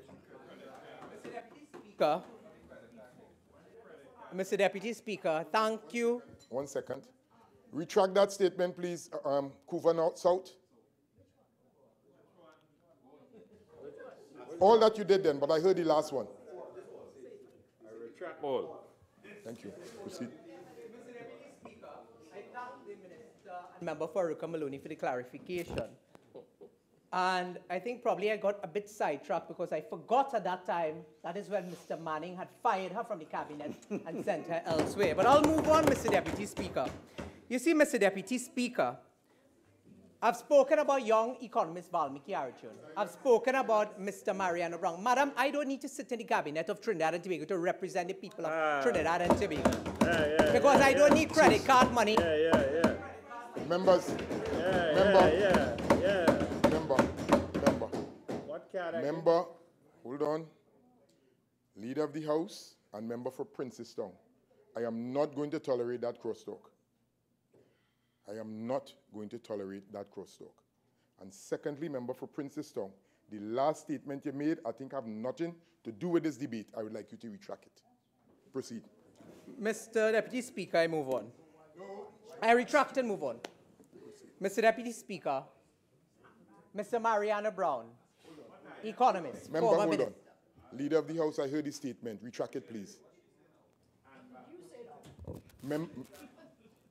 Just 1 second. Siparia, I'm on my legs. As the Speaker in the chair, I have ruled. Leader of the House, retract the statement, and then you'll proceed. Mr. Deputy Speaker, I humbly retract this statement. Thank you, Mr. Deputy Speaker. Mr. Deputy Speaker, former Minister Mariano Brown said that he has to thank God, and he meant the current Minister of Finance, has to thank God for Kamla Prasad-Bissessa and the PP initiatives in the hydrocarbon sector. Mala Dukram tweeted that the Minister of Finance has his stats mixed up on inflation.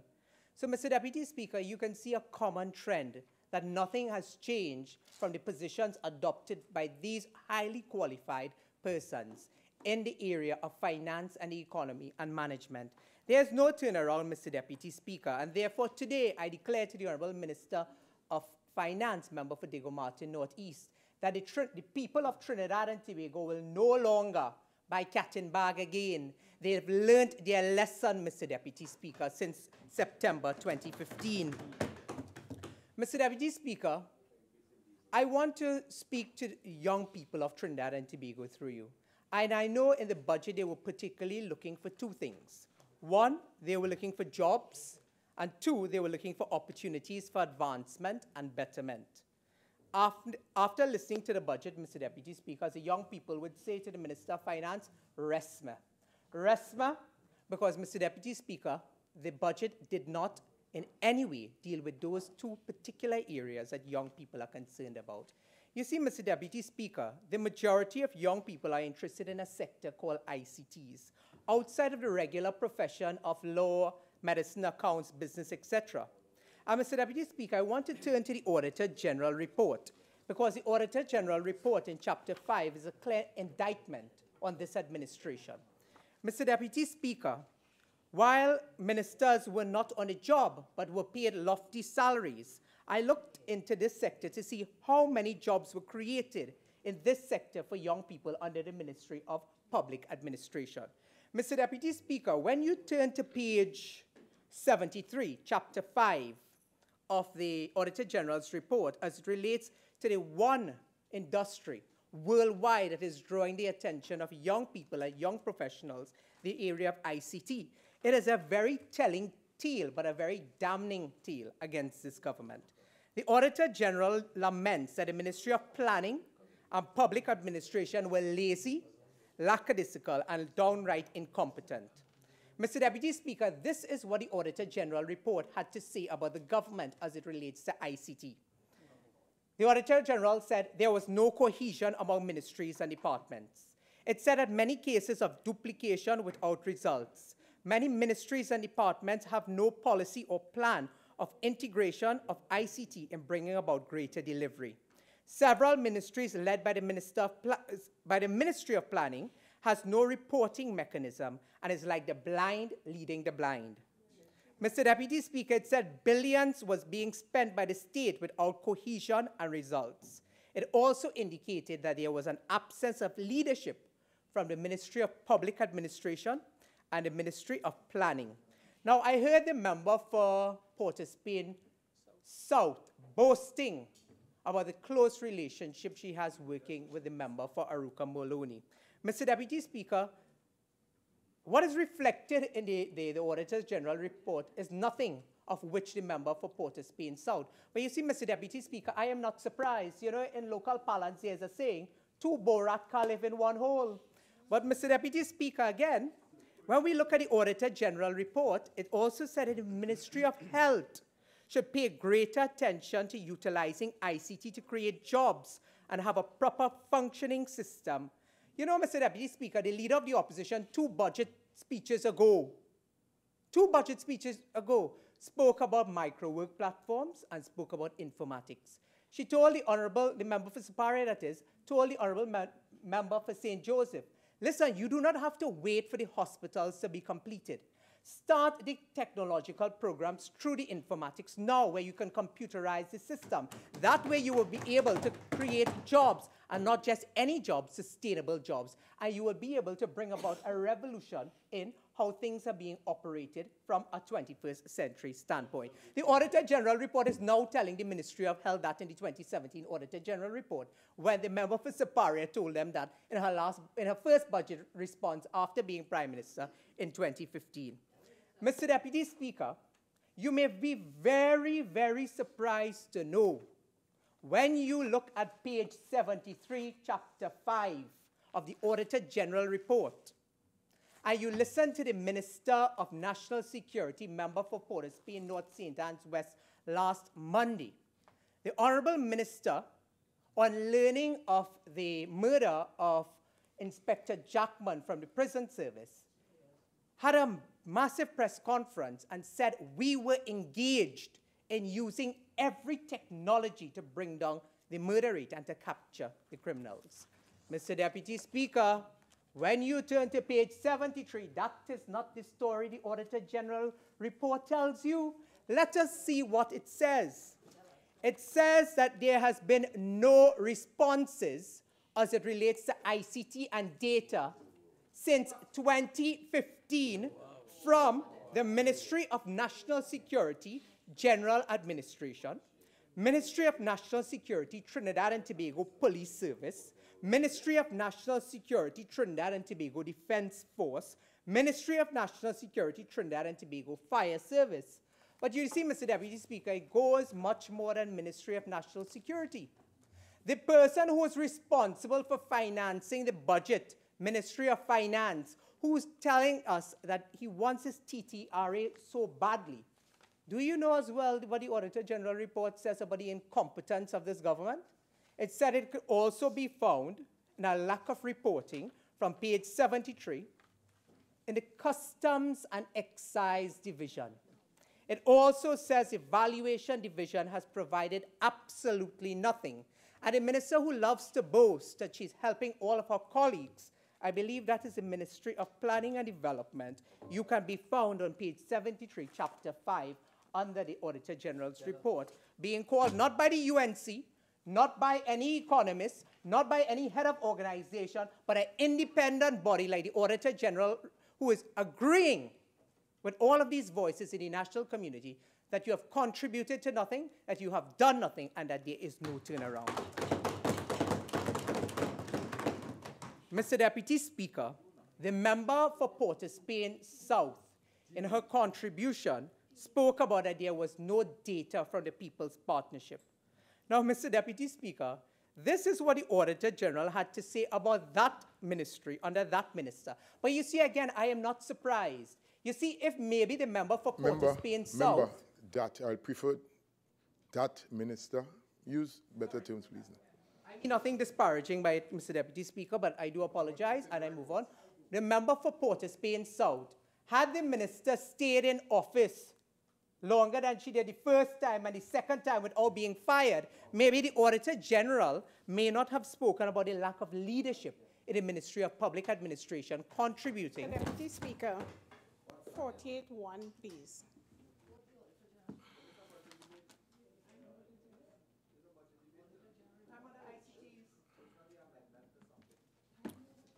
Overruled. Thank you, Mr. Deputy Speaker. You see, Mr. Deputy Speaker, over $1 billion in IT has been spent in 3 years, and the government gets a failing grade from the Auditor General. The Auditor General says there's no jobs. The Auditor General says there's inefficiencies in the service of delivery. The Auditor General says there's no cohesion, there's no data, there's no leadership, there's no turnaround. Mr. Deputy Speaker, the truth is that the Minister of Finance and his government needs a reality check. The only checks that the people of Trinidad and Tobago can deposit under this government is the reality that faces us when we go to the supermarkets, when we go to the market, when we go to the poultry depots, when we go to the hardware, when we go to utility payment centers. Mr. Deputy Speaker, one of the largest hashtag movements in Trinidad and Tobago is something called hashtag Trinidad and Tobago is not a real place. You see, Mr. Deputy Speaker, engaging public reaction with respect to this year's budget, I took to Twitter, I took to Facebook like many other persons, especially young persons, because that is the area and avenue they use to ventilate their feelings on how things are doing. And this hashtag movement has been picking up a lot of steam. And therefore, I looked to see what was the trending topic, because it tells you, it essentially tells you, Mr. Deputy Speaker, what issues most affect people, and it can give you by age group and a breakdown in terms of demographics. So I took a look at that, and I said to myself, let me see what hashtags was most trending on that day after the minister delivered the budget debate. And Mr. Deputy Speaker, in today's episode of hashtag Trinidad and Tobago is not a real place, it first said, Budget 2018, The minister says marginal job loss, full employment in Trinidad and Tobago. Yet over 35,000 have lost their job under the PNM.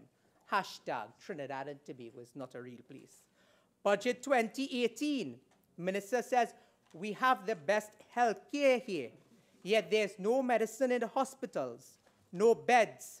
Children are being denied life-saving surgery.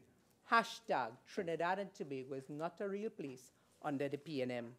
Budget 2018, the minister says we will take care of the disabled. Yet for the past 3 years, the Carsonfield Disability Center remains shut down by the PNM after the People's Partnership constructed in 2015 to assist over 20,000 men, women, and children who are disabled. Hashtag Trinidad and Tobago is not a real place under the PNM. Mr. Deputy Speaker, the minister said gas price increase will benefit the poor. Yet taxi fares have increased. There's no alternative mode of public transportation. In his budget contribution in 2012, Mr. Deputy Speaker, would you believe the member for Diego Martin Northeast said on October 8, 2012, only 4% of vehicles use premium, all others use super unleaded. By his own words, 96% of vehicles use super in this country. He said that right here in this house in 2012. Hashtag Trinidad and Tobago is not a real place under the PNM. Mr. Deputy Speaker, the manufacturing sector, he said, the minister, in the non-energy area grew by 7.8%. Yet the IMF and the TTMA head has no record of how the minister arrived at this figure and could not explain how he arrived at this figure. Hashtag Trinidad and Tobago is not a real place under the PNM. Mr. Deputy Speaker, health centers will be opened 24 hours. Yet under the People's Partnership between 2010 to 2015, health centers were opened for 24 hours. When the PNM came in, they closed them at 4 p.m. They are now opening things they closed in the first place. That is not surprising. Because you see, when you have achieved nothing of your own to open, you have to close the partnership project, so come back to reopen them. Mr. Deputy Speaker, Trinidad and Tobago is not a real place under the PNM. Budget 2018, we will add $100 value to your TT food cards. Yet they boasted about removing 18,000 people from the card 4 months ago. Hashtag Trinidad and Tobago is not a real place under the PNM. Budget 2018, procurement legislation is important to us. Yet they bought 4 boats for over $1.2 billion without proper procurement, just by what? The Prime Minister visiting a shipyard in Australia. Hashtag Trinidad and Tobago is not a real place under the PNM. Mr. Deputy Speaker, Budget 2018. We believe in the thrust for information technology through our schools, the minister said. Yet they have removed the laptop program where children benefited individually. They also promised free broadband throughout the country. Instead, they placed broadband on a PTSC bus with half of the cabinet riding from Port of Spain to San Fernando. Mr. Deputy Speaker, hashtag Trinidad and Tobago is not a real place under the PNM. Budget 2018, we will move towards removing the fuel subsidy as a priority.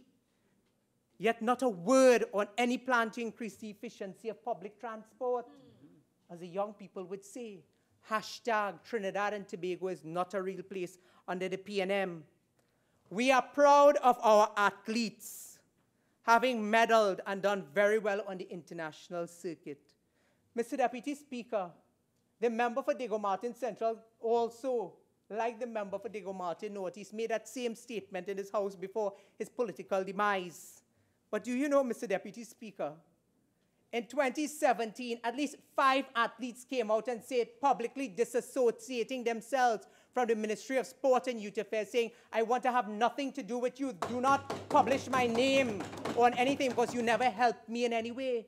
But, Mr. Deputy Speaker, I am not surprised. The member for Diego Martin Northeast comes here and parrots that again, because hashtag Trinidad and Tobago is not a real place under the PNM. Mr. Deputy Speaker, Maracas Bay has been developed, yet raw sewage and filth is what greets visitors. Just 2 days ago on the social media, you see You see videos surfacing of this. But again, I am not surprised because hashtag Trinidad and Tobago is not a real place under the PNM.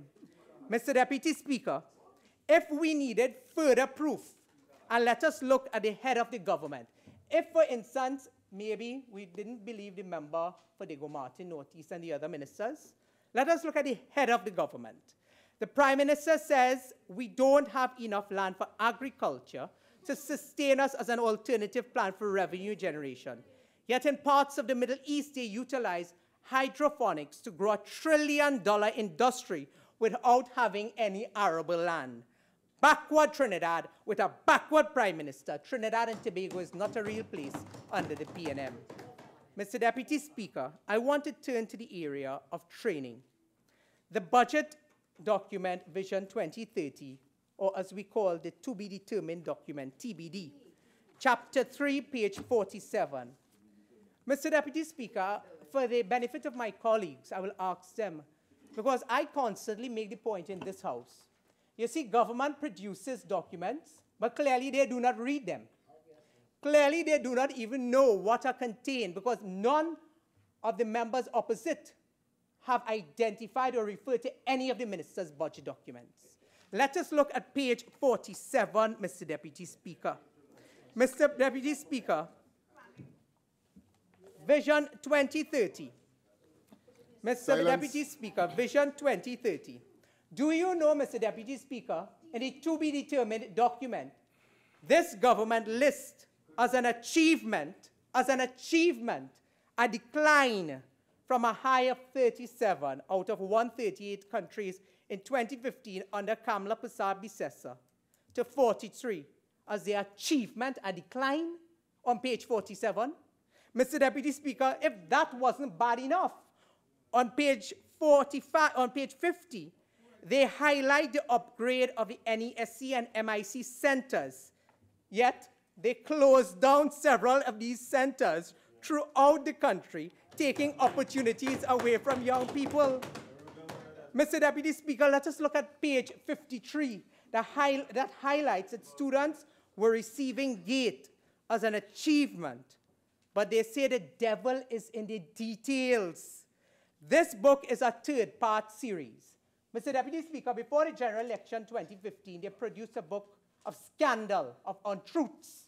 For the Barataria by-election, where we gave them a sound licking, they produced another book. Well, for budget 2018, we have Vision 2030, a third-part series. Mr. Deputy Speaker, turn to page 53. Do you know, Mr. Deputy Speaker, while they boast about GATE, when you break down the numbers, page 53 tells you over 11,583 students have had the opportunity of tertiary education removed from them. But do you know what they say? They say that is a legacy achievement. That is what is contained here, Mr. Deputy Speaker. Mr. Deputy Speaker, page 53. Mr. Deputy Speaker, when you look at page 47, they said, Mr. Deputy Speaker, I want to read for you word for word of this document. We have declined in mathematics in CSEC. We have declined in English and language arts in CSEC. And the next line says, this is our achievement. That is what their own documents say, Mr. Deputy Speaker. This is absolutely pathetic. Silence. Mr. Deputy Speaker, so when you see that the people outside there are saying that we are jumping from the frying pan into the fire, you understand why now. There is no turnaround. We're just going down, down, down. No turnaround. Down, down, down. Mr. Deputy Speaker, I want to turn to the area of training.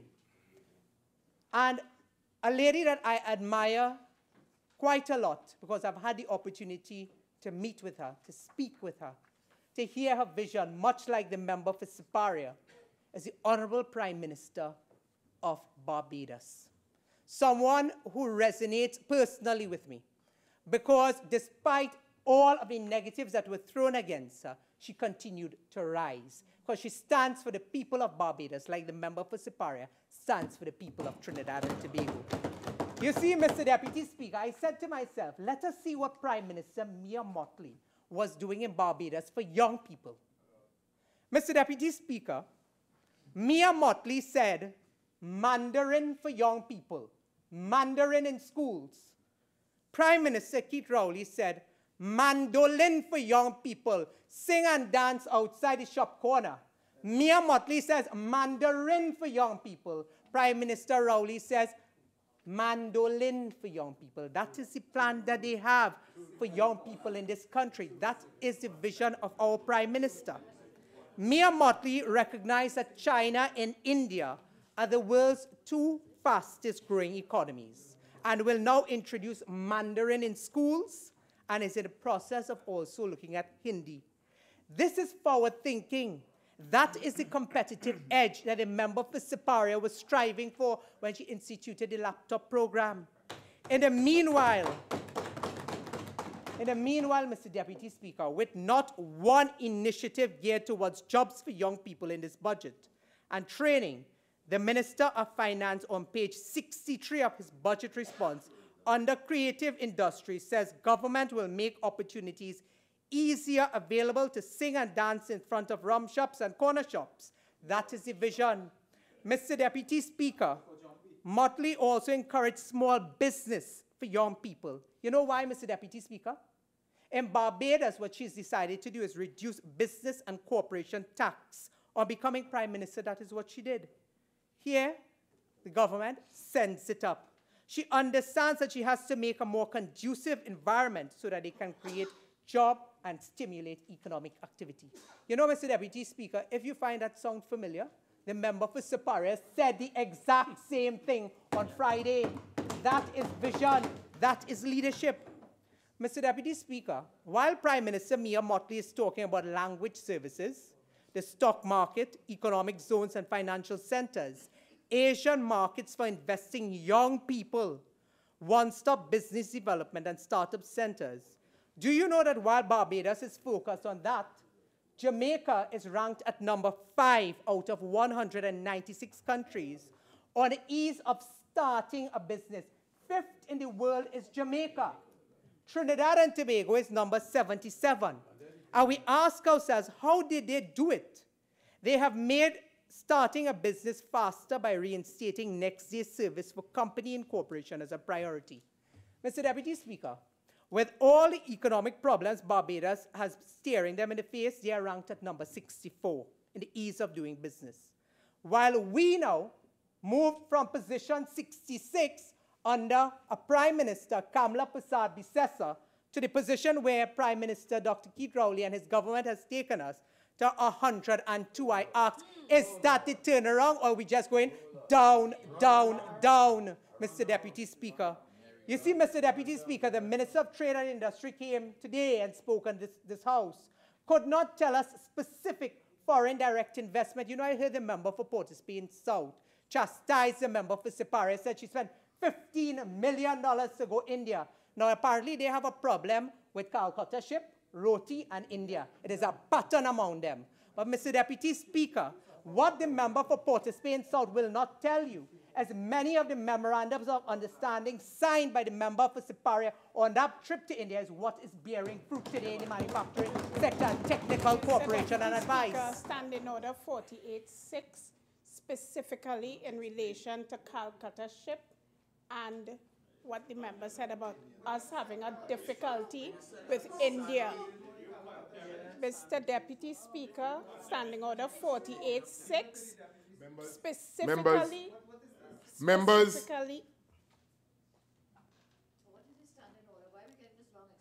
Because the standing orders say that you can give an explanation. 1 second, member. Listen. Member for Siparia, right? I have given Leader of the House the opportunity to take a standing order, and she's saying what it relates to, right? Once she has clarified it, I will make a ruling. Proceed. Deputy Speaker, I've raised Standing Order 48.6, and just for the information of members, according to Standing Order 47.3, a member raising a point of order must put the point succinctly and shall be heard in silence, so you can make the point. Mr. Deputy Speaker, I am raising Standing Order 48.6 specifically in relation to what the member for Princestown said about us on this side in relation to our belief or feelings about India. And it is totally incorrect and improper. Member.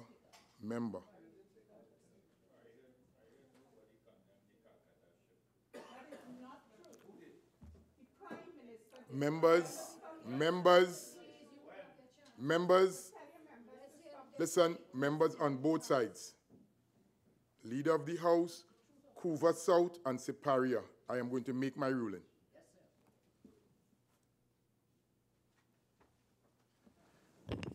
Member, I would like you to reword what you have just said, or if not, retract it and move on, right, in what you are implying, based on the standing order. Mr. Deputy Speaker, I was merely responding to the member for Port of Spain South to say that the member for Siparia on her trip to India was able to bring back to Trinidad and Tobago foreign direct investment, and I move on from there. Mr. Deputy Speaker. Members, all members, the next time I have to stand to my feet with regards to any discrepancy with regards to the standing order, I'm going to ensure that you all take a walk. The next time. Proceed. Thank you, Mr. Deputy Speaker. Mr. Deputy Speaker, I draw your attention to page 27 of the review of the economy.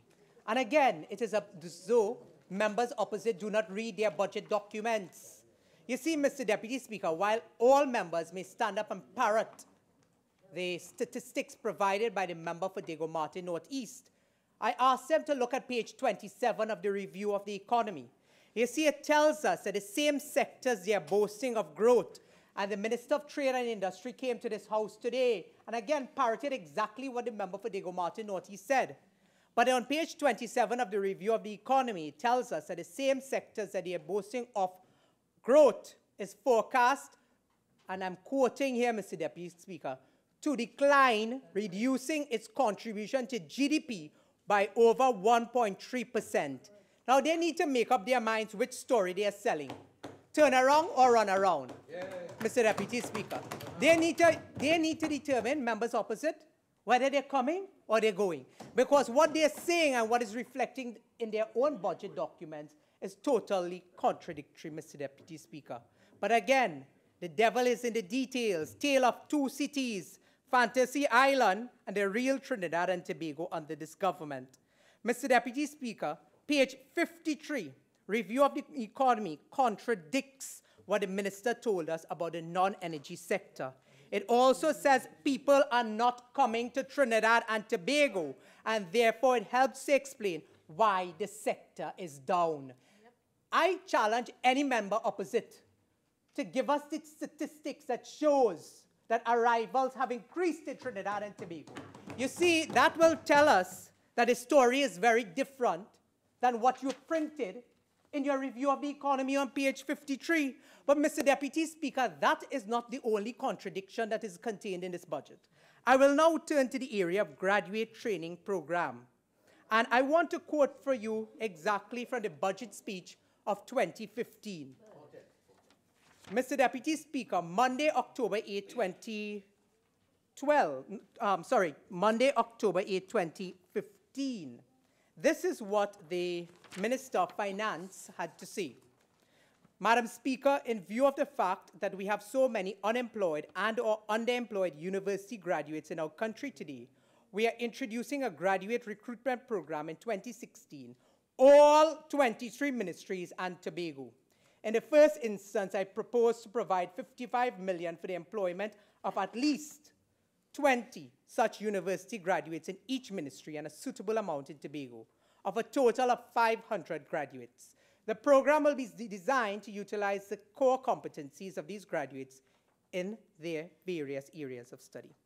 Mr. Deputy Speaker, in preparing for today's presentation, I went through every single ministry. Line item 34, under University Graduate Recruitment Program. 2015, money is appropriated.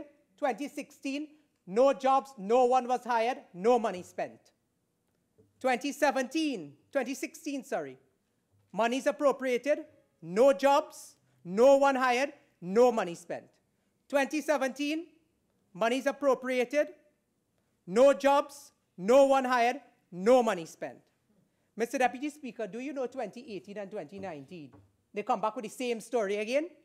Mr. Deputy Speaker, let me tell you, the ministries, because even that, Mr. Deputy Speaker, they are being untruthful about. In 2015, the minister tells us in every ministry, the core competencies, they will hire people. Even when they have the money in their hands to employ young people, young professional graduates, they are not doing it. They are stifling young people, Mr. Deputy Speaker. Mr. Deputy Speaker, let me tell you the ministries. Ministry of Finance, 2015, 2016, 2017, 2018, 2019, going forward. Not one young person has been hired in this graduate training program.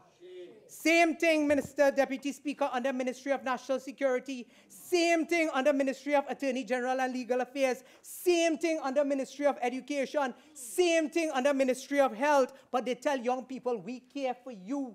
We love you, so we take care of you. If this is care, Mr. Deputy Speaker, I would not like to see what is not caring.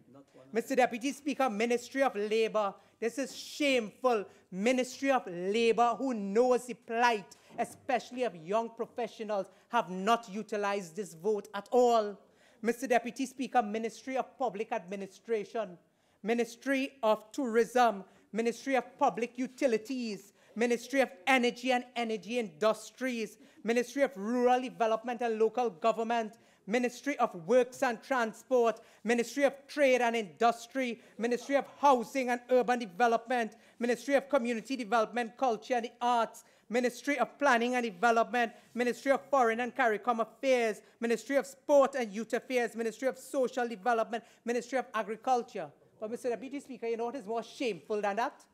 There are 3 ministries where they have removed the program altogether. So you have done nothing for all these years that you have appropriated the money, and some of you all just realize, well, for the next 2 years, all you really ain't going to do nothing again.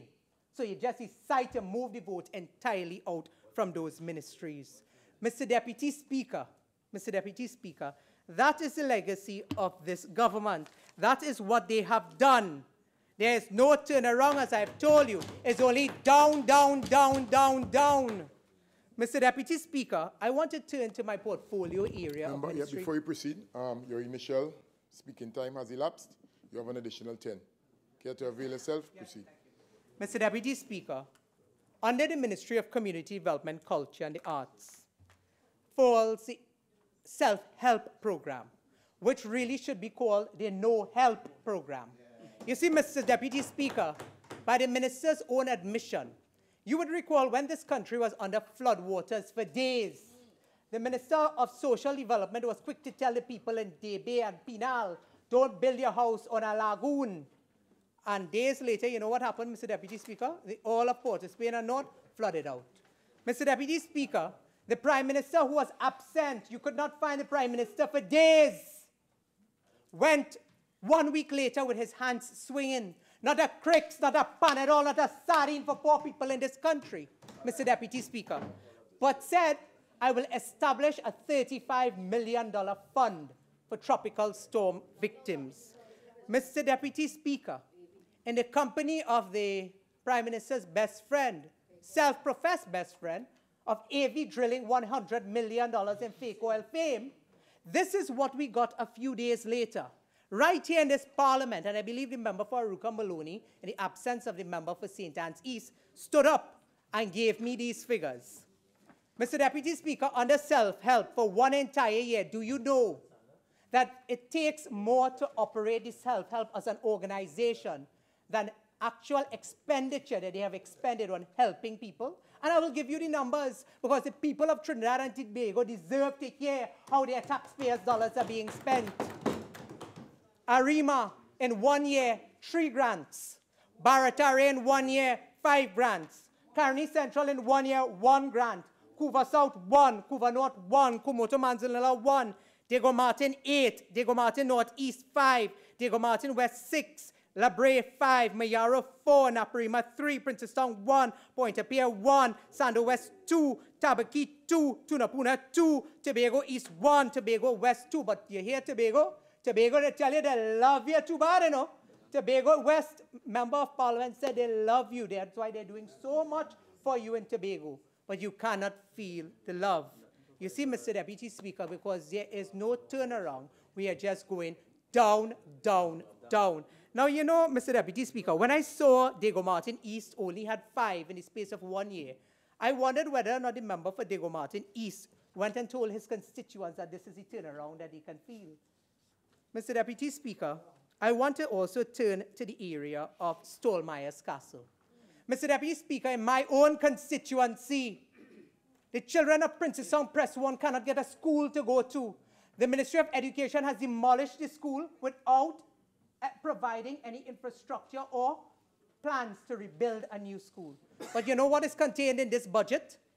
1.8 million additional to operate Stolmeyer's Castle. Hidden, but the devil is in the details. So I ask the minister to turn to page 316 of the Revenue of Estimates of Expenditure. Having spent $48 million already on Stolmeyer's Castle, they could not come up with a business development model to have Stolmeyer's Castle self-sustained.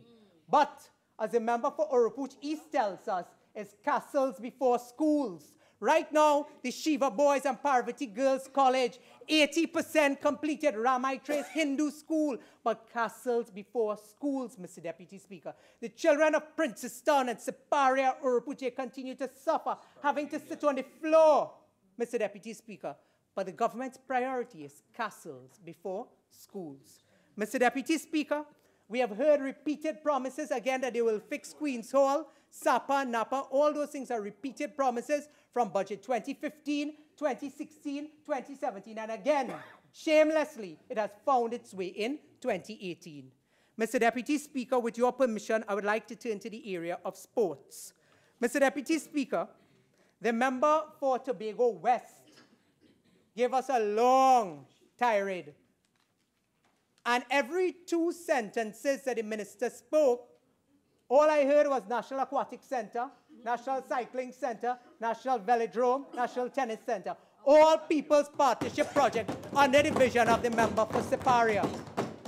Mr. Deputy Speaker, do you know the member for Tobago West spoke about the Dwight York Stadium? And I wish to remind you, that is how the demise of the member for Diego Martin Central came about. The excuse of spending $92,000 romping in Tobago was the excuse that they were looking after the Dwight York Stadium. URICOT has said it will take $80 million to fix the Dwight York Stadium. But in the budget, $15 million. Tobago, that is how they love and care for you. That is the turnaround they're speaking of. Mr. Deputy Speaker, you see, I held this budget document. I look inside, I look outside, I look on the cover, I look up, I look down, because I was looking for the vote where in the Ministry of Sport and Youth Affairs, a settlement of $150,000 was expended with taxpayers' money. You see, this is dealing with the budget and the people's money, Mr. Deputy Speaker, and therefore I opened the budget books and I said, self, where is this $150,000? Where did it come from? You know, the Attorney General had the audacity when I raised this issue in this House. You know what the Attorney General said? The member for Princestown trying to create scandal. Days later, when it came out in the public domain, the Attorney General had nothing to say. The Prime Minister tells us that the report is damning and the report is damaging. Mr. Deputy Speaker, damning and damaging. But it's taxpayers' money that jump up in the air. And therefore I call on the Prime Minister to put in the public domain the Wilson report. You see, just as you were shielding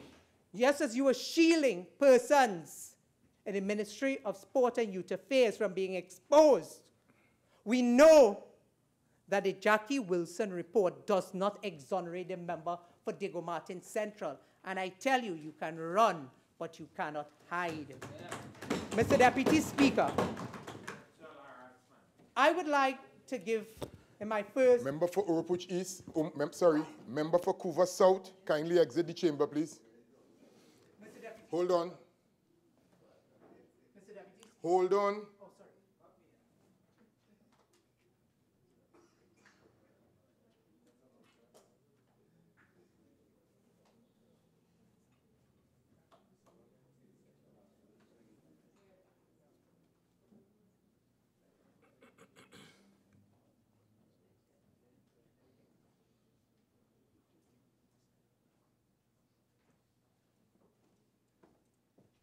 Proceed. Thank you, Mr. Deputy Speaker. Mr. Deputy Speaker, through you, as a young person, the youngest member of Parliament in the 11th Parliament, I speak to the people of Trinidad and Tobago through you, Mr. Deputy Speaker. Mr. Deputy Speaker, I know what it is like to hold a child, a baby, in my hand today and learn of the baby's death the next day. Mr. Deputy Speaker, as a legacy of the member for Siparia, many times the member for Siparia, even as Prime Minister and then as leader of the opposition, would call me and she would say, could you please assist this family in filling out? They may not know how to do the paperwork and so on. I have gone on behalf of the member for Siparia, the Children's Life Fund at Mount Hope. Do you know today, Mr. Deputy Speaker, there's no administrative staff at the Children's Life Fund. There is one officer who's a clerical officer who determines whether you can get a form or you cannot get a form. And I am talking from personal experience. Mr. Deputy Speaker, you may ask yourself, why do I choose to raise this as the last issue in this budget debate, in my contribution? You know why, Mr. Deputy Speaker? We have said to them, through the member for Siparia, amend the legislation to help children who do not fall within the realm of the current legislation, but needs that life-saving surgery anyway. Mr. Deputy Speaker, if you cannot find compassion for babies, helpless children who are dying on their deathbeds, you think they will have compassion for you and I to fix our road and drain and bridge and food card? Mr. Deputy Speaker, I will tell you this. Then, as Prime Minister in 2011, sitting as an advisor to the Prime Minister, opposite Prime Minister, at 10 o'clock in the night in the OPM one Thursday, she comes across a letter from a parent who says, I need life-saving surgery for my child. Could you help me, Prime Minister? At 11 o'clock in the night, she hands me the letter across the table.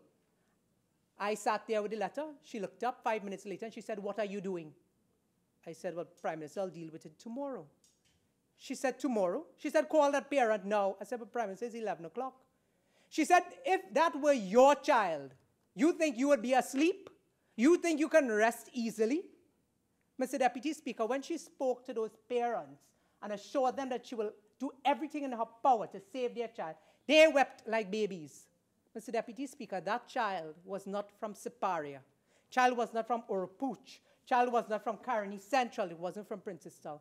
That child was from the Beaton because Kamala Persad-Bissessar demonstrated that every single man, woman, and a child in this country was just as important. Mr. Deputy Speaker, I end on that note, really to give a voice today, as I said, to the issues confronting young people, but for the issues that confront every man, woman, and child in this country. Every man, woman, and child who cannot feel any turnaround, but only down, down, down with this government and this budget. Thank you.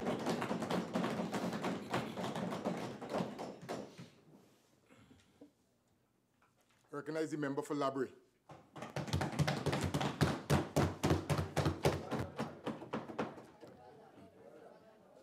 Thank you, Mr. Deputy Speaker, for giving me the opportunity to contribute in this debate, the Appropriation Bill financial year 2019. After that high-pitched, elevated presentation that was just assailing the ears of the members of this House, I am certain that you will be quite happy. Members, I made a statement earlier, and it still stands. Princestown, yeah, just enter the debate, please. Leader of government business, leader of the House, same thing. Proceed, member for Labrie. Thank you. I am certain that members would be quite happy to have a more sober and toned-down contribution, as I am known to provide. I am here representing the people of Libre constituency who I know are tuned in because this is the national budget debate and they're all very eager to learn what this budget has to offer for the constituency. They're not looking for cheap entertainment.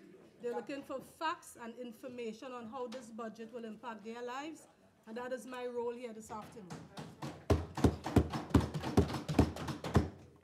So firstly, I would like to thank our political leader, Prime Minister Dr. the Honorable Keith Christopher Rowley, for bringing this government into power and rescuing this nation from the squandermania of the 2010 to 2015 period. Secondly, for delivering what has been a very promising budget, I'd like to thank the Minister of Finance. What he has managed to do with this our fourth budget, he's managed to stabilize the country's economy. He has reduced the excessive spending that was the pattern prior to our entry into government. He has increased the social safety net with this budget, and he has successfully managed a phased reduction in the fuel subsidy, which is something that this country needed to move into. And he has done that in a manner that is without significant adverse impact on the national population. So, Minister of Finance, thank you very much for your astute management of the economy. And there is one other ministry that plays a vital, critical role in the national budgeting process that I think does not get enough recognition. And that is the Ministry of Planning under the astute leadership of the member for Maloney. Ministry of Planning is responsible for largely the development program. And it is in the development program that you find where the monies are allocated. So it's all well and good to talk about all the fantastic plans you have and your intentions for what you're going to do.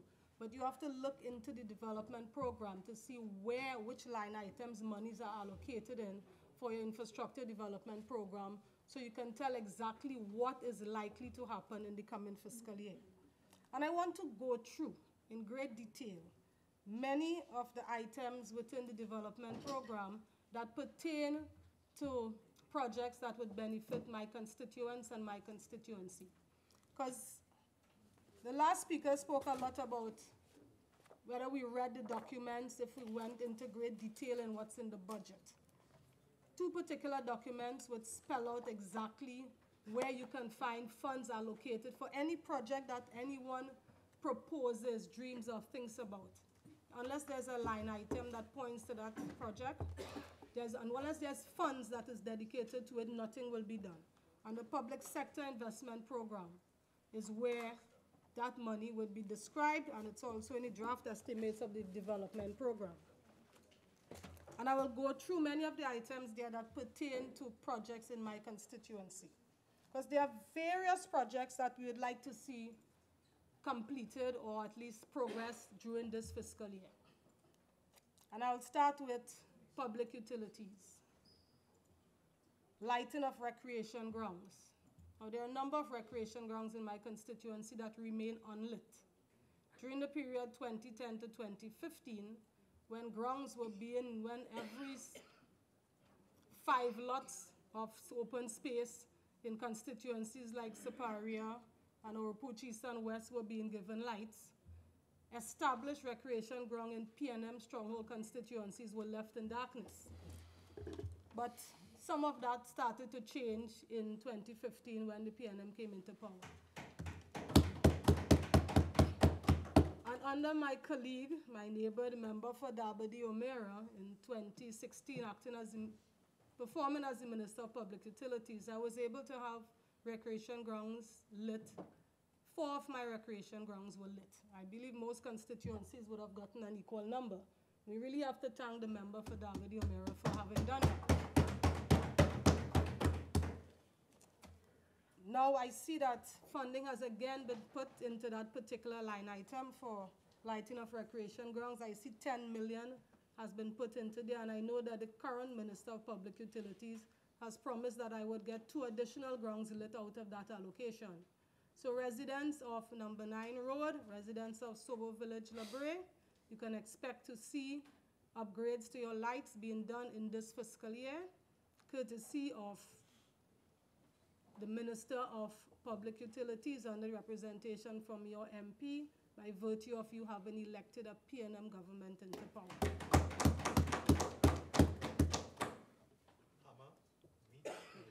Yes. Under the Ministry of Education, there's another line item for upgrade of NESC facilities. Yes, we had reason to close one of the NESC facilities in my constituency due to issues with enrollment. Because of the way the program was structured and the type of persons it was attracting, we had a reduction in enrollment. But we do have another NESC facility in the constituency that is operating quite well. That's the Libre Technology Center. And 1.5 million has been allocated in this budget to upgrade the NESC Technology Center in Libre. This upgrade involves doing some upgrades to the welded shop and the fabrication area. Now, if, again, for the benefit of Princestown who like to identify the document he read on the page number, you can look in the PSIP on page 154, or you can go into the draft estimates of the development program. It's right there under the Ministry of Education. So all of these figures that I'm quoting, if anyone has access to the documents, you can go in there. But see, once you can pinpoint a line item, funding has been allocated to something, then you have some level of assurance that the government is serious about getting these projects done. All throughout the constituency, I mean, we have many secondary roads and small bridges and access areas that need work to be done. These works are done under the ministry, well, under the regional corporations who get their funding from the Ministry of Local Government and Rural Development. The Superior Regional Corporation, which is the corporation that governs, that controls all of Libre constituency, they have been allocated some funding in the amount of $13.9 million for projects including local roads and bridges program, drainage and irrigation, and upgrade of recreation facilities. Pleased to say that some projects are currently underway. In the last fiscal year, they would have built a pavilion in Parilands. It's interesting when you look at how politics is played at the local government level. When you have a regional corporation which is under the control of the UNC, and you look at how they balance their expenditure, they tend not to be very balanced in allocating funding amongst the various councillors under their charge. So you would see that where they have councillors in UNC-held electoral districts, they tend to get projects that are built to a different standard than the ones that would apply in the PNM electoral districts. During the 2010 to 2015 period, when the UNC was in central government, we would have seen that drastic disparity. Where they did works in UNCL corporation, it would have been to one standard at one cost, one value. But if they're doing an equivalent thing in a PNM area to appear that they are doing things for us, it would have been grossly substandard. A simple thing like installing recreation ground lights. In the facilities that they install lights, each pole would have had 12 lights on it. In PNM locations where they install lights, each pole would just have 8. So you could see a clear distinction in how they would have distributed. You see a clear distinction in how they were distributed. But the PNM doesn't operate like that. We maintain one standard, and in everything that we do, we share it equally and well balanced.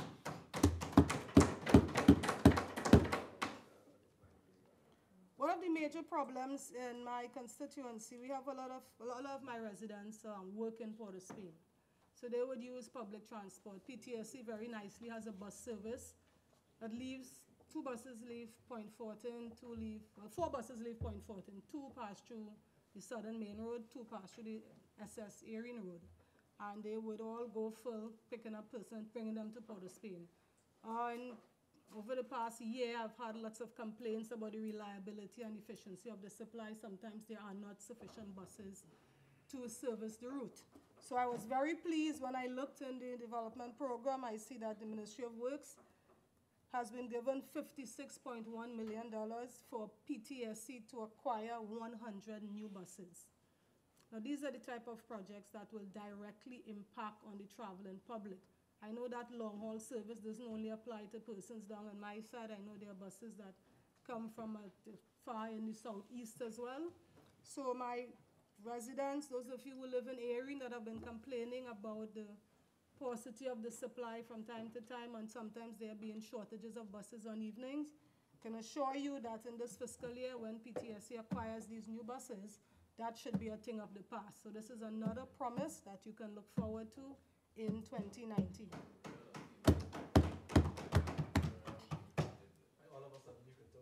Yes. Ministry of Agriculture. I see there is some $1 million allocated for upgrade of fish landing sites, and in the PSIP document, I see that the Erin fishing facility has been identified as one of those locations where some upgrade work will be done to the fencing, the locker room, net repair, and the engine room buildings. This Erin fishing facility was once a very thriving location. Back in the old days, there was a very active trade between Trinidad and Venezuela that would have taken place through Erin. Persons would just come in on a fishing boat. We are that close. Now, the nature of the trade is not one that we like to talk about. It's one that's causing us some national security challenges.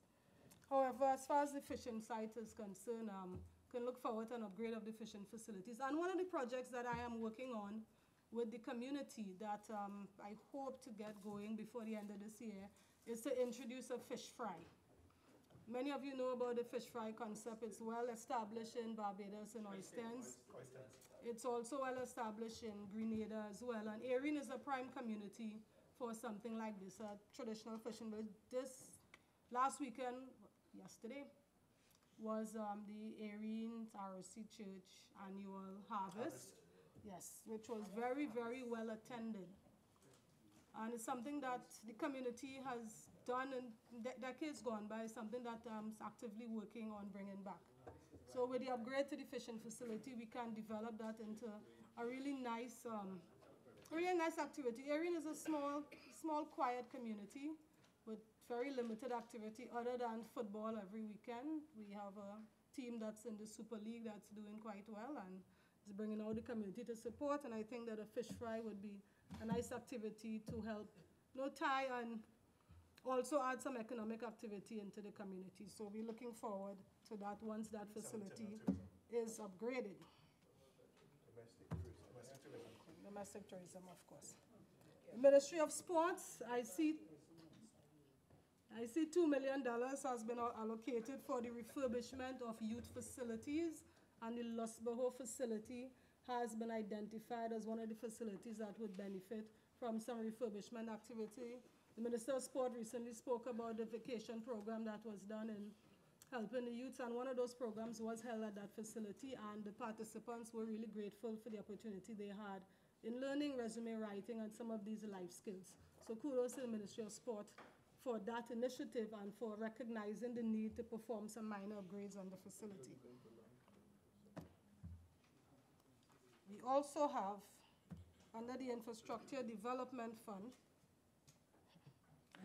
one of the biggest concerns that we have in the constituency in the field of education is the Santa Flora Government Primary School. There are two primary schools that are challenged right now. One is the Rosilla Kinder School and the other is the Santa Flora Government Primary School. Repair of the Rosilla Kinder School would require a great deal of investment, and that is somewhere further behind on the priority listing because of the amount of work that's required there. But the Santa Flora Government School has been identified in the top 5 schools for completion. Sadly, very little was done in the last fiscal year, but $7 million has been allocated in this fiscal year, and we expect that before this fiscal year is completed, the students of the Santa Flora Government Primary School will be able to return to school. Now I want to pause here and talk a little bit more about the school, because I'm noticing there's a disturbing trend of what's happening throughout the country. And it's all part of this national protest culture. When we first came into government, a number of persons then recognized, it's a change of government and you have new representatives, and persons have decided, let us protest to gain attention and get quick results. my constituents would have quickly realized that this MP does not respond to protest action. The very first protest was one about roads. I responded to that. I went down. Second one was one about jobs. But after that, I've decided I'm not responding to protest action. I don't read smoke signals. Protests do not solve problems. If you have an issue, have a rational discussion with someone and it will be dealt with. Parents of the Santa Flora Government Primary School in 2015 took some ill advice and staged a noisy protest to try to get some attention. The acting principal at the time had decided that the school was unfit for occupation, and they decided to take their children out of the school. Kids remained out of school for 14 weeks, which was to their educational detriment. Many of the parents now, there's new leadership in the PTA, there's a new principal at the school, and the new administration and the new leadership of the PTA have recognized that protest action is not the way to resolve differences. It doesn't solve any issues. What that action would have done is further aggravated the situation, and now they find themselves in another situation that is not as comfortable as it can be. Now I want to assure the current principal and the leadership of the PTA that your patience is appreciated, and I am working with you to see how best we can alleviate your concerns. And I want to advise you to keep strong and do not allow the negative influences within the environment who are trying to inveigle you to set a bad example for your students to take over. You are going about it the right way, just a little more patience, and the school will be completed within this academic year. Adequate funding has been put into the budget for it, and the ministers of education are very well aware of it. This school is in the top 5 priority. It will be done. Thank you for your patience, and please continue to focus on putting your children's education first and foremost above all else. Under no circumstance should parents and teachers choose to take children out of a school situation as a form of encouraging a government to take action that you want. That is totally unacceptable. Your children's education must always come first, and you should always do what is necessary to ensure that their education is not disrupted. Right. 2 things that the people of La Brea want, have always needed, but something that we will share with our neighbor Point Fortin is a fire station and a hospital. I know when the member for Point Fortin speaks, he will talk more about it, but I can say that I'm certainly comforted that $7 million has been put into the budget for the Point Fortin fire station, which I know will assist in serving the La Brea and the La Brea Industrial Estate very well. And with the $70 million into the Point Fortin Hospital, I know that that construction is well underway. It's close to completion, expected commissioning on time. And we look forward to seeing the Point Fortin Hospital open when all of the Southwest would benefit greatly from that. Even Faizabad and his constituents, I'm sure, would benefit greatly from the Point Fortin Hospital. So we certainly look forward to hearing praises from Faizabad next year when he does his budget contribution.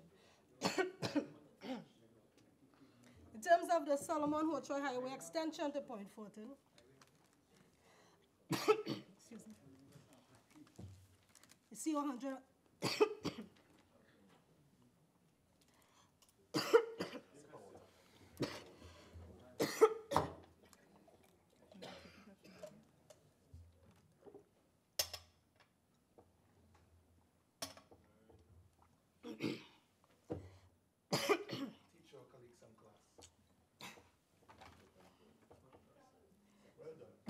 Excuse me. So we have. Just give me a second.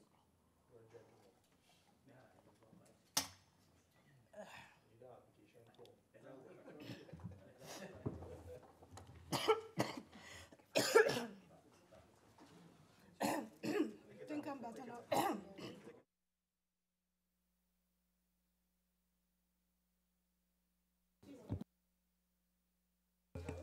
For coming to my rescue this time. Suspension so that the member could just a short. Well, you have to forgive me. You have to forgive me a bit. You can start back. Well, yeah, I think I can. Sure. Okay. Just forgive me, I'm a little bit under the weather. No, I'll continue. All right. Leader of the House. Leader of the House. I can continue. Oh, you know, pause. Mr. Deputy Speaker, may I suggest that we take tea now so my colleague, who is a little bit under the weather, could refresh herself? Okay, honorable members, at this time we will break for tea and we'll resume at 5. Remember, okay. At 5:45. 5:45.